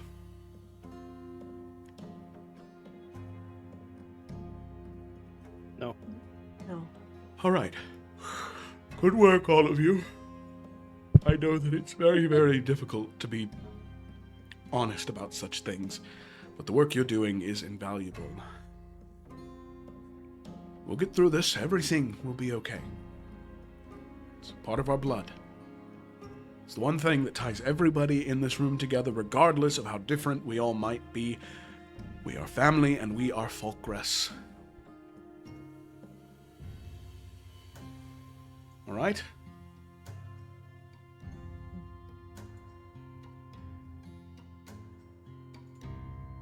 All right? All right. Yes. Yes. Right. Yes. Father. Our words are beyond the horizon, right? Always looking onward. All right. Good night. I love you all very much. I'm very proud of the work you are doing. Love you, Dad. Sleep well. I will sleep. Well, that is yet to be seen. And he's gonna leave. That was Edwin, a dad thing to say. Thank you. Edwin walks over to Xanthi and puts his hand on her shoulder and says, "Good job, sis. That's what I'm here for. Now go get some rest. You look horrible." Thank you. And she will head out, but not to be annoying. She's not going to her room. She wants to catch Talon before he's sleeping. Before he slumbers. Okay. All right. Yeah. you leave. Oh my god. To think that it's in Stop canon it. that Talon has just been coughing since fucking the entire campaign started. Bro's just sick. Yep. Some of the coughs are in character, but the problem is I'm coughing too, so you can't tell. It just adds to the, the whole thing. He's just an old man, you know? Immersion. I forget about this sometimes. All right. So, so Xanthi, you see that as you're heading down towards the bedroom corridor where your guys' bedrooms in Talon is, you can see that he did catch Gareth on his way, and in the hallway, right outside of his room, him and Gareth are talking. Gareth nodding understandingly, and when you round the corner, you hear Gareth say, "Of course, my king, whatever you desire of me. However, I must stress that I am a little disappointed to be missing the festivities, but it is what is best for our city and for the King's Hand and for you. I will do as you bid. Thank you, Gareth. Thank you." And with that, Gareth kind of, ow, Xanthi. Oh. Yeah, she would have been just waiting at the end of the corridor, like Yeah. she doesn't mean to interrupt, but Yeah. And he says, "Well, it yeah. seems as though your conversating with the King's Hand is not quite complete. I will leave you to it, my friend." And he'll walk past. And he'll smile and give you a slight bow of the head, Xanthi, as he walks to his bedchamber. Father, I know it's late, but there was something I wanted to speak to you about. Please, of course. I will say that if you tell me that you have a 12-year-old child in some other kingdom, or you completed some ritual to tie yourself to a draconic spirit, I might faint. I have to be quite honest. Well, it's neither of those things. Well, Rest assured. that's good at least. All right, lay it on me.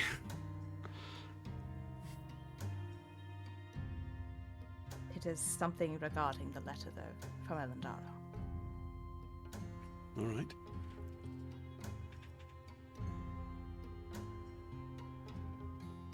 It said... It was saying that there was ways that she would be able to help. At least initially, before things... Well, if things got complicated, as I suppose they have gotten complicated. And... Well, it said it would happen, that she would be able to have some influence. 28 years after her death, yes. And that date, it would make it, I believe, if my calculations are correct, it would make it from when I was 18. Yes? That's correct.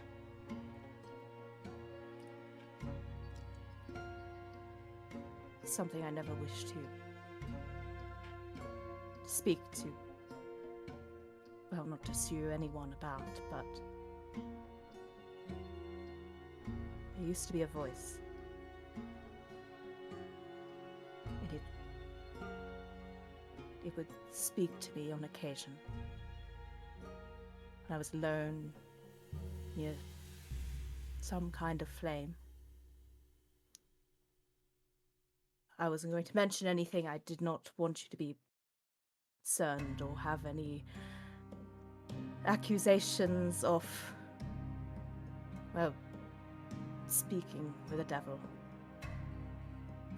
It's honestly something I didn't want to exactly think on, but the voice would give advice. Small suggestions. I fear in hindsight it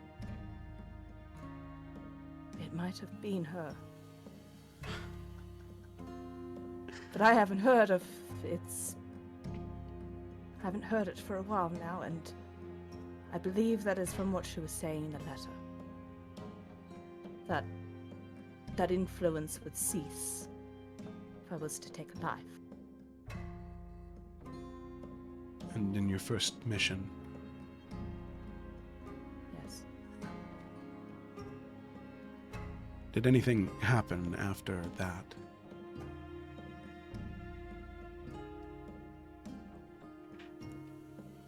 After the mission? After you took a life, Xanthi. It's as I said with the others, there was something that spoke to me that night. Noting the fact that it happened, at least. But it wasn't the same as I'd heard previously. It was different.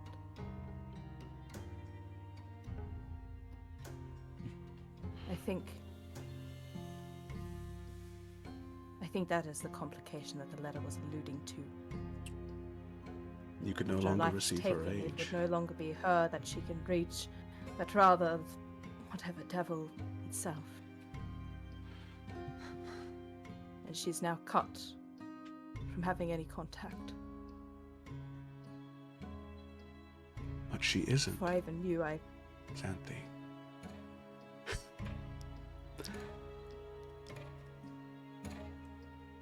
It's been, what, a month since that happened? Since Rosemount. So you haven't heard her for a month, and what happens? Although it wasn't intended for your hands, a letter from her arrives. With instructions about a secret library, a laboratory where she left instructions for you.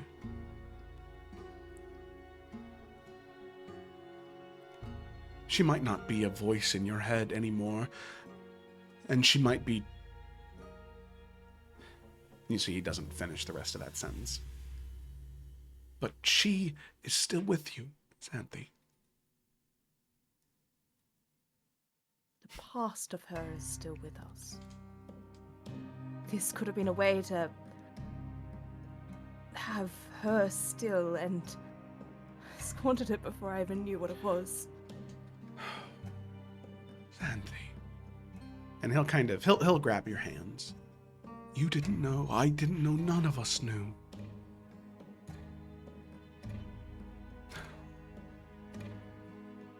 But I should have. I mean, you've had this letter for so long and you never thought to give it to me. And what it was meant to be when you knew that I was a Falcrest, but you did not see me as a Falcrest before now? No, that you began a life of adventure. That's what it was meant for. When a Falkrest began a life of adventure, that was the stipulation in her contract. And that was the instruction she left to me when they embraced the blood of House Falkrest, left for a life of adventure. You have always been a Falkrest to me, my dear. Ever since you were little, I could see that spirit in you.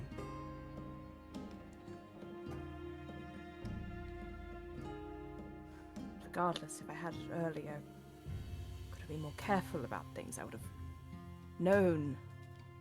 But you waited.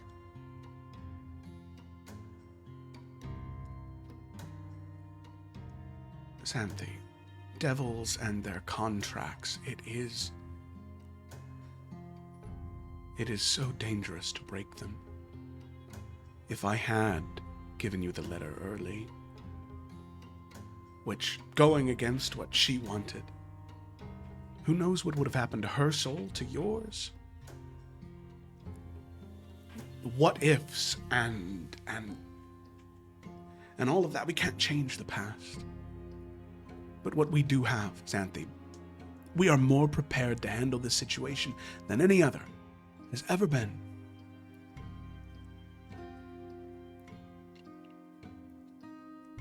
In my time adventuring, I've fought devils before. And I'm not afraid to fight another, and neither should you. All right? In fact, I think that whatever devil this is should be very afraid, because they have made one of the scariest enemies I think I could think of.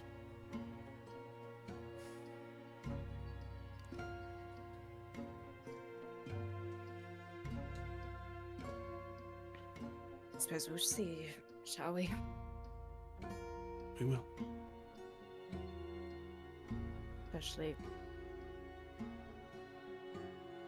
Especially since Alandara said I'd have to learn what some magic form, whatever. We'll see, I suppose. But there's one last thing that I feel I should share about it at least. From what I heard from that voice, if it was Alandara, there's one thing that I would repeat. In time leaving those council chambers, would just be one word, and the word was fear.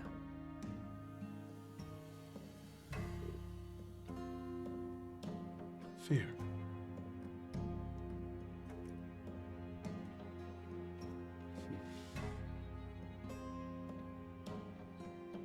That is very strange. And there was nothing more direct than that, just fear. No, nothing more, but I know you enjoy the company and trust of your council to all sorts of degrees, but I don't know, hearing enough time, I cannot help but question how good they are for you or the kingdom. Whether it be all of them, or perhaps just some of them. And if it is truly her word, at least, or believe something, I believe it is important for you to know it too. And I will take it to heart, not just because it's her, Xanthi, but because it's you. They all whisper, all of them. Even Gareth does. You think I don't notice, but I do. But all of them are playing a game of their own. I'll be more cautious, though. Because now I'm not outnumbered 5-1. Not anymore.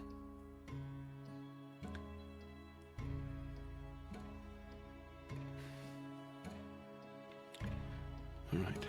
Just please be safe. I will be. I will. I promise.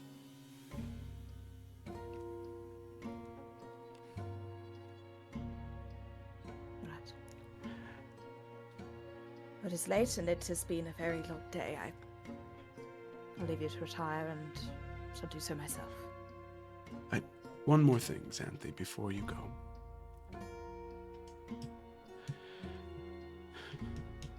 There is something I have been meaning to say for some time now.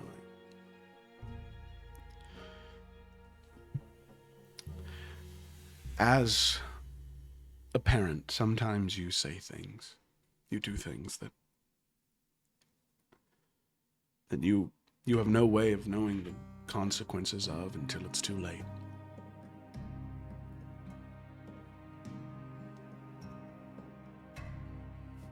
I know there's no going back and changing the past.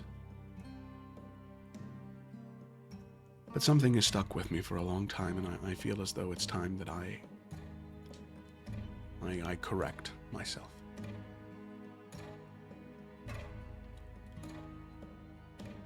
During your choosing ceremony, and I know you probably barely remember it,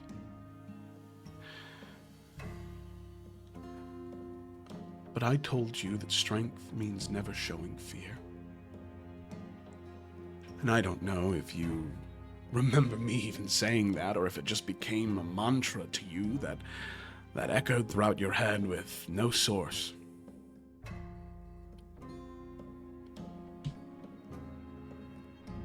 But that's not what strength is.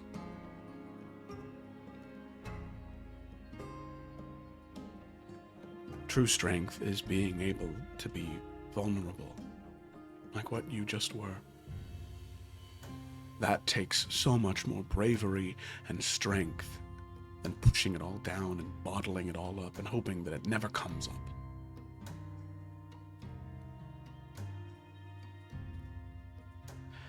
I just want you to know that if you feel afraid, if you're scared, that's okay.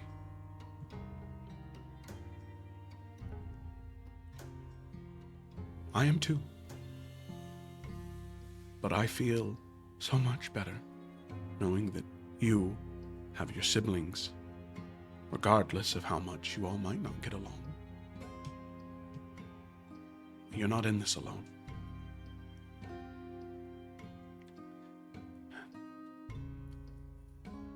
I don't know. I feel like I'm rambling now. It is time to rest, I think. Indeed. Sleep well, Father.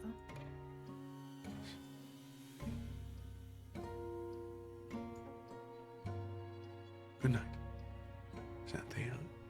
I love you. I do. I love you too. And she'll give like a little bow before heading out. All right. With that, Talon will finally head into his room and head to bed. Soul's dead.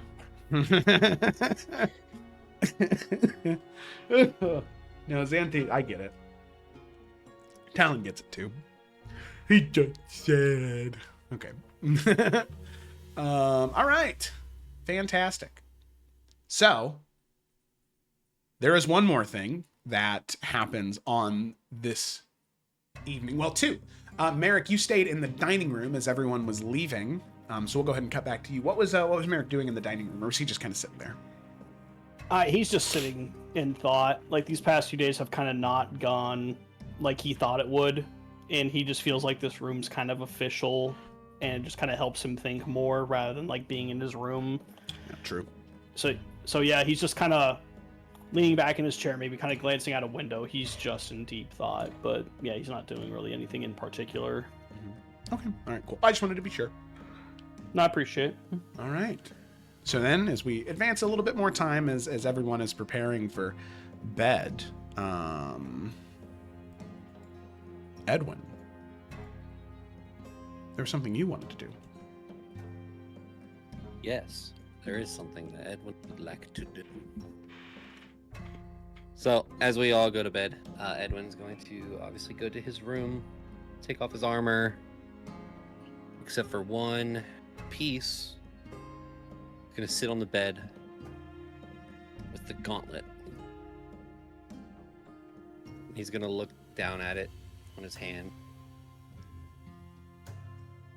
and then kind of say to himself, this might be a stupid idea.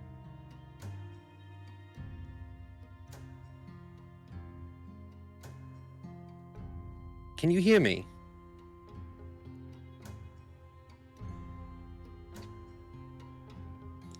There's no response.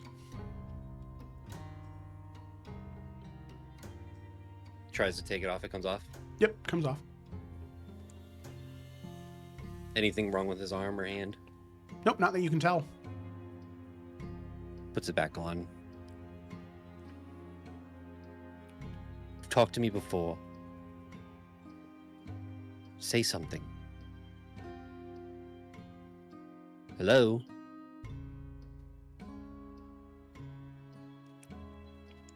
Still No. nothing. No response. What is it said? It said... This is stupid. He's going to walk over and pull out a dagger. And he is going to slice his one hand. And he's going to let it drip on the gauntlet. Because it said something about the blood of a fall crest. Mm-hmm.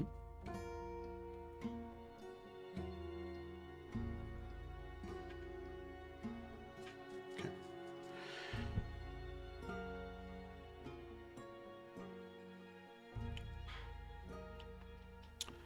You hear something in your head, a raspy bellow. Something old, decayed, rotten.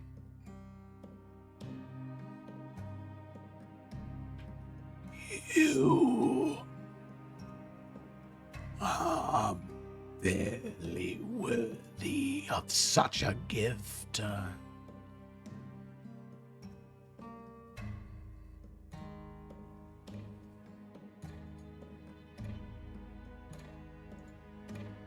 What is your name?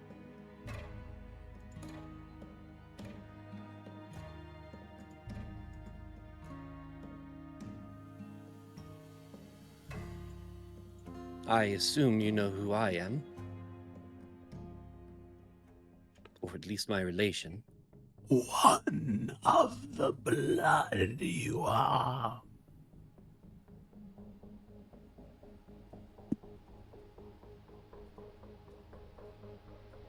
What is your name? I have no name, but a nightmare. One you never wake from, but one that can be used to protect those you love. Your wife, your daughter, your siblings, and your father.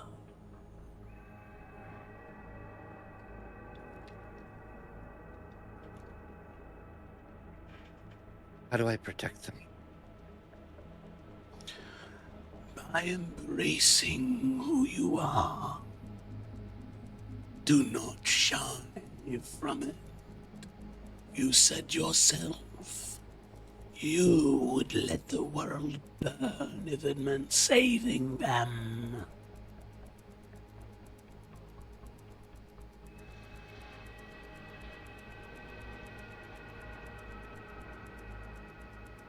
I would. Then you know what's going on. You've been watching. I have.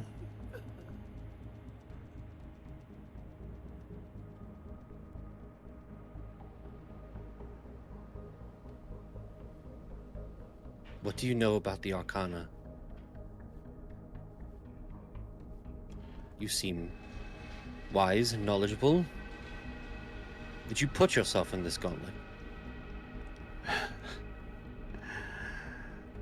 No. No, no.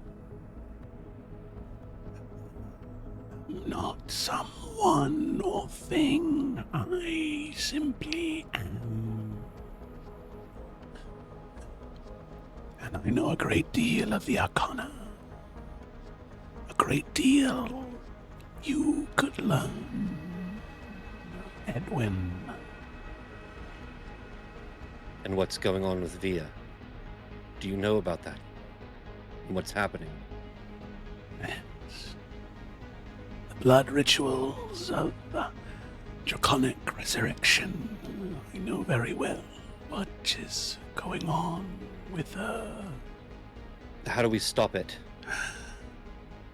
Not quite yet, young Edwin. What do you mean, not quite yet? There has to be a way to stop it, right? To stop it, no. Once it is set into motion, the only thing you can do is let it run its course or damn the land should it not be completed. But what could be done is to delay it. One unworthy soul could bear the burden of 3. One worthless life could bear the curse of 3. Locked away in some deep dungeon, forced to drain their life. No, there has to be a different solution. No one should die for this. Is there not a way to stop the ritual at all? There are ways, but I am so weak.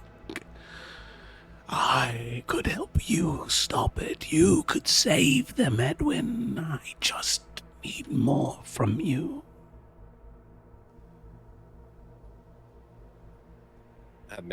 Edwin, if you would let me make an intelligence check. Yeah, sure. Make an intelligence check.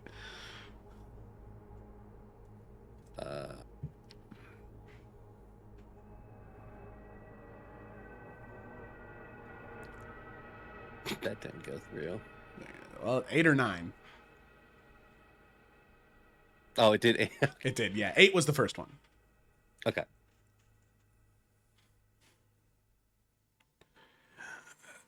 How do I give you power?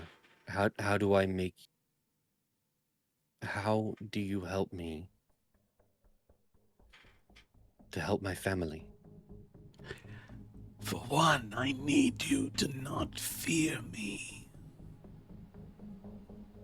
I know I sound disgusting. I sound wrong and broken. It's because I am. But I can be fixed.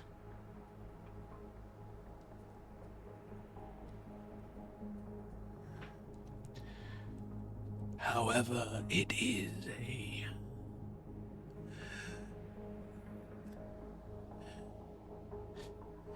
painful process. Not for you, Edwin, not for you. For those who must endure it is.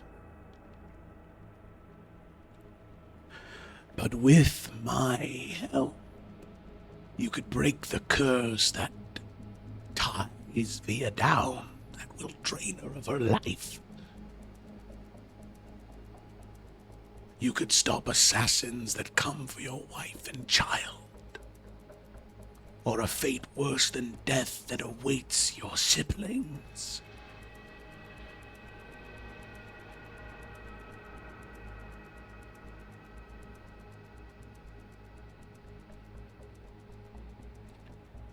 Do I believe him? Yeah, make an insight check.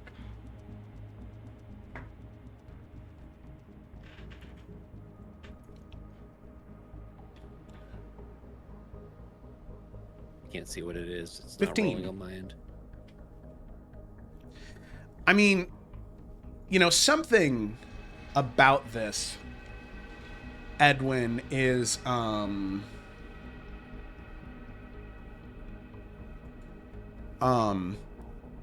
it's unsettling because the voice does sound decayed, rotten. Does it sound? Well, I don't know if Edwin. Never mind. But I don't know if Edwin has dealt with undead.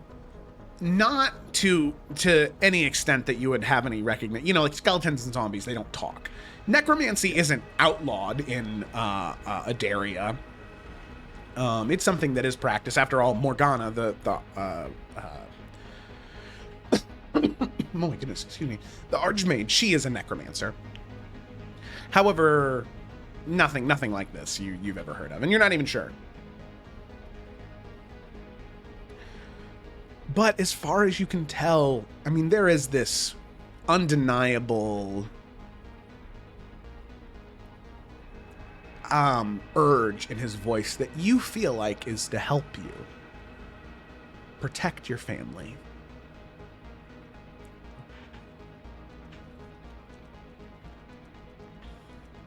How? Tell me how I do it. What do I need to do?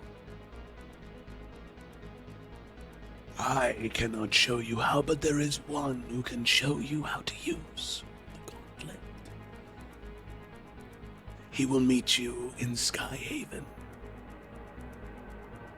In 3 nights, you will go out into the forest alone, and you will find him there, and he will show you how to use me. There you will learn. And then, day by day, week by week, your power will grow. I will grow stronger, and together, when we will save your family. But I must be honest with you about one thing. I do crave the blood of House Falkrest. And I will be honest as to why. Something in your blood. It is strong. Very strong.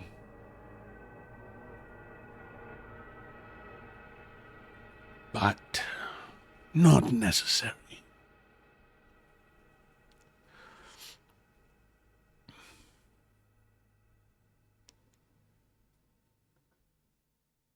Well,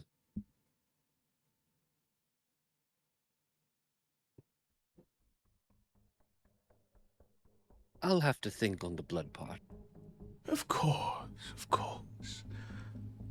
In fact, I can feel it fading now. Your blood has power in it. Young Edwin, do not forget that. And what follows is almost like a death rattle as the gauntlet ceases communicating. Does it stay that white color? Yep.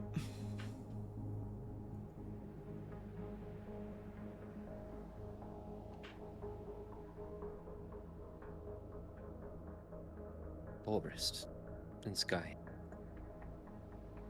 Wait, he didn't tell me the forest.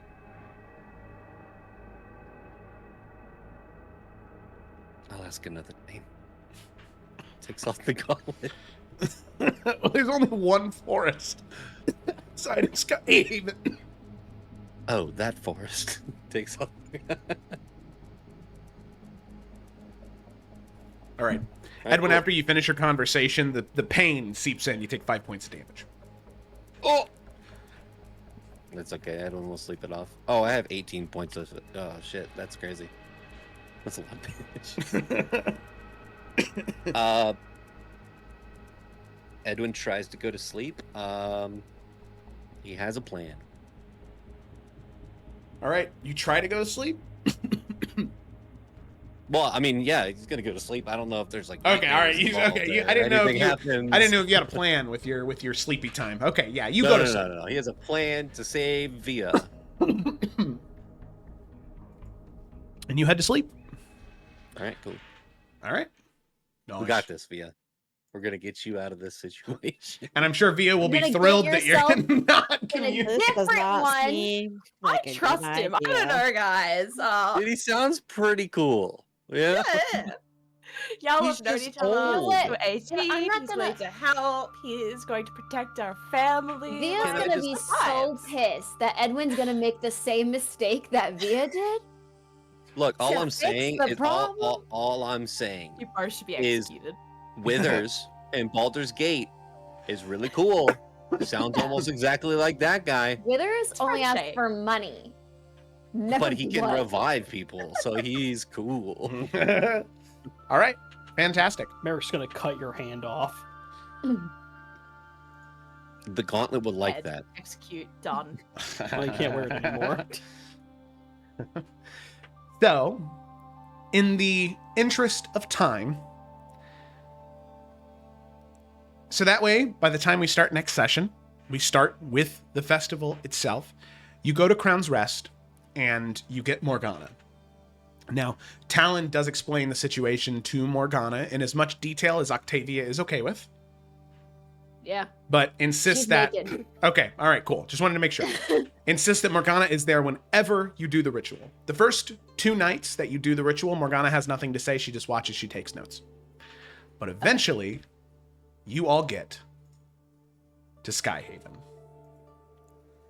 And as we prepare to end our session, there is a royal procession that greets you in Skyhaven. As you can see, several of the contestants are already here. Not all of them, but all of them have been approved. So what I'm going to do is I'm going to very briefly go through the basic introductory info for all of the contestants. So that way you can have that to think about, to ruminate on before the festival begins next week. Does that sound all right if we can hold on for that brief amount of time? Give him. Okay. Alrighty. So you arrive, the ship docks, blah, blah, blah, blah, blah. I'll explain it way more pretty next session. But we'll dive in to our contestants. Specifically the ones that are here. So we have that and we have that. All right, first up, let me go ahead and get my notes pulled up here for this. We have Sir Garrett Greenmeyer. Now, Sir Garrett Greenmeyer is a tall, broad-shouldered man in his 40s. He is a paladin fighter right around level 11. His renowned feat is that he defended the farmlands of House Greenmeyer against a horde of revenants that had risen from ancient burial mounds within the Riverlands. He rallied the farmers, and he held out for 3 days until reinforcements from House Thornfield arrived, earning him the title, the Bulwark of the Fields. And let me go ahead and share an image of Sir Garrett Greenmeyer. Image. And we're gonna get all this written down, right? Yeah. I will throw it not only in it. I'll throw it in the descriptions. I will also send it in our Discord Yeah. chat.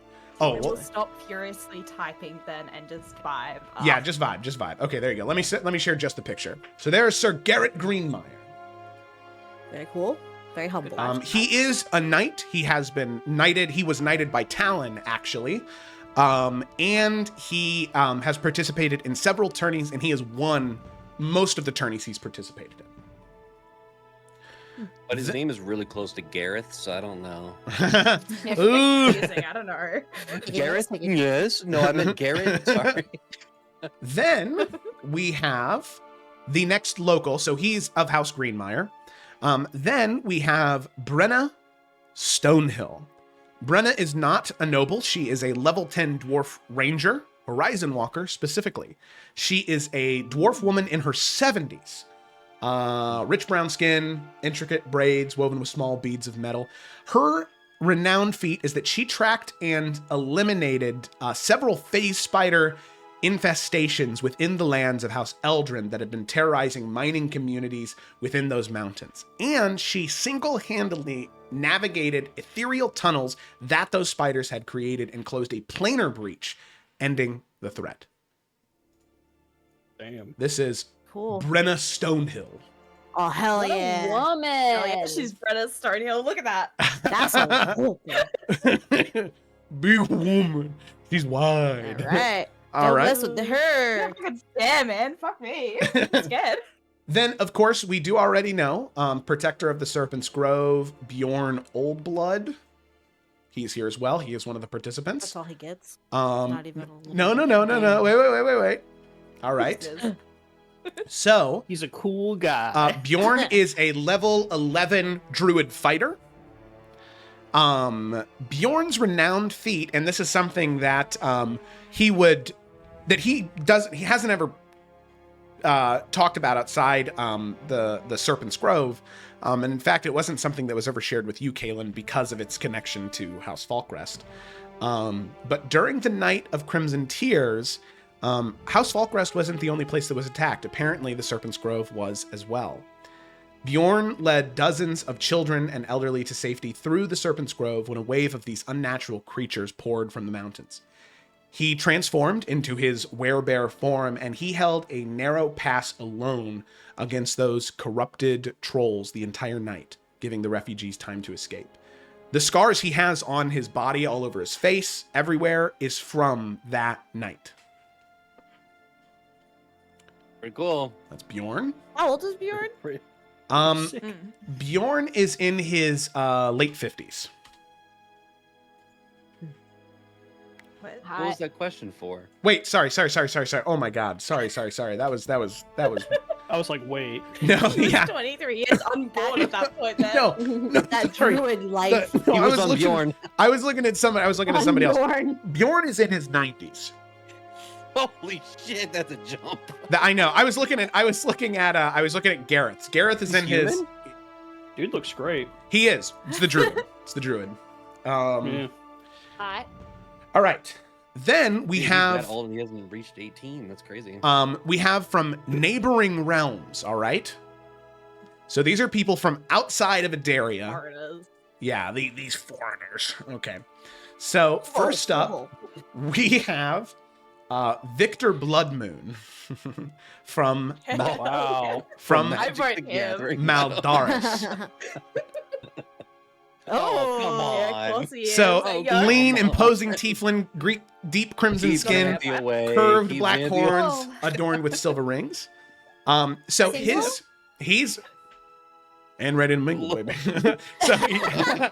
so he stopped a cult of the Whispering Void, which was a cult that planned to pretty much break open like multiple tears in reality, and like pretty much pop those bubbles of evil that had been buried by Twig and Sunni so many decades ago. Not even decades. Like, is Eon 1,000 years? Decades or 10, millennia. 1,000 years ago. Nice. So many millennia ago, they were attempting to pretty much like use those pockets, those vestiges of evil to open permanent gates to the Shadowfell, specifically beneath the capital of Maldaris. He was able to infiltrate the cult, joined it, and he sabotaged the ritual from within, which resulted in a magical backlash that permanently marked him. In fact, it is what turned him into a tiefling. So he was originally human, got turned into a tiefling. Is he here right now? He is, At yes. this moment? Is he outside? Yes, he is. It is daytime. Oh, shit. He's not a vampire. He has an umbrella though. Weird. Why does he have a That's so parasol? Parasol. My God. Then we have So, our How old final. is he? Did we ask? He does not state his age. Keep saying. Because he's Then we have our final individual from the material plane, Thalia Aurelius, from the Arcadian Republic of Elysia. She is so a pretty. level 12 sorcerer fighter, storm sorcery specifically. Elf woman, sun-kissed olive skin. She is in her 60s. So she led a legendary victory in the Battle of the Argent Fields, where she led 30 Elysian hoplites, where they stood against hundreds of undead warriors. At the battle's climax, she channeled a devastating tempest that struck down scores of enemies while protecting her allies in the eye of the storm. The lightning scarred. She actually has lightning scars all across her arms, which are permanent reminders of the raw power she commanded on that day. All right. I'm in love. God, these people are cool. Then we have two I more. don't know. These Jared doesn't seem people cool anymore. are not here yet, but when the festival starts, they will arrive. So I'm still gonna give you guys these because these are your extra planar champions. These are people from different realms that heard. The Nornathi didn't Key on enter these somebody? guys. No, the king of the Nornathi will explain it. It's not their cup of tea. Why they don't want to be in a political position. They just want to. Not them. Not them. Oh, fine, whatever. We'll just take one of your daughters instead and her daughter. That would be their easy. Done. Yeah. So All right, it's time then to look at Glorb. we have Seraphina Lumanis from the Celestial Plains. Stop. She is an ASMR woman, golden brown skin. Her eyes shift between gold and white depending on the mood. Her renowned feat is that she specifically would fight within Avernus. She was pretty much like a warrior that was sent there to help keep the tide of demons and devils at bay, per the request of the tyrant queen of the Nine Hells. So they pretty much hired warriors from the heavens to fight there. Now, not a general or anything, but she is still very powerful. So she is a light domain cleric. And her specific thing is she led a defense of a specific sanctum, the Sanctum of Mercy, where legions of devils assaulted to capture the souls housed there. She, along with a handful of other ASMR, held that chamber for 3 days under her command. Her radiance was burning so bright that it permanently scarred an archdevil leading the attack. Now, she is not sure which archdevil, but considering the horde of creatures that it commanded, it definitely had an impact. I just want to say that if she doesn't win, we need to get her number because we're gonna have to go to hell at some point, possibly. right? To That's what I was save it. thinking. So we need to contact and be like, "Hey, yo, you've been to hell Number before." girl. I need to share that again just because I wanted to give you guys viewer access. Okay. Thank you. And then configure ownership. Here we go. And then we have our final one from the Astral Sea, an astral elf by the name of Astarius Voidwalker. I thought you were gonna say Astarian. I was I so know, ready.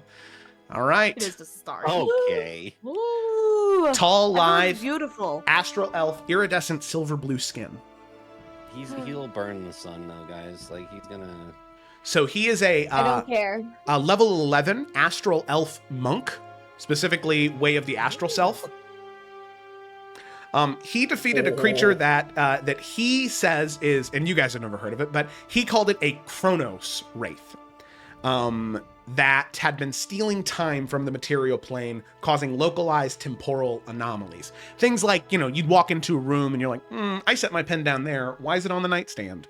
And would have more significant effects, like if it had been let on, where it could have destabilized the entire, material plane. He mastered a forbidden technique that, when in the astral sea, for very brief moments, like split seconds, would let him step outside of time to battle the entity on equal footing.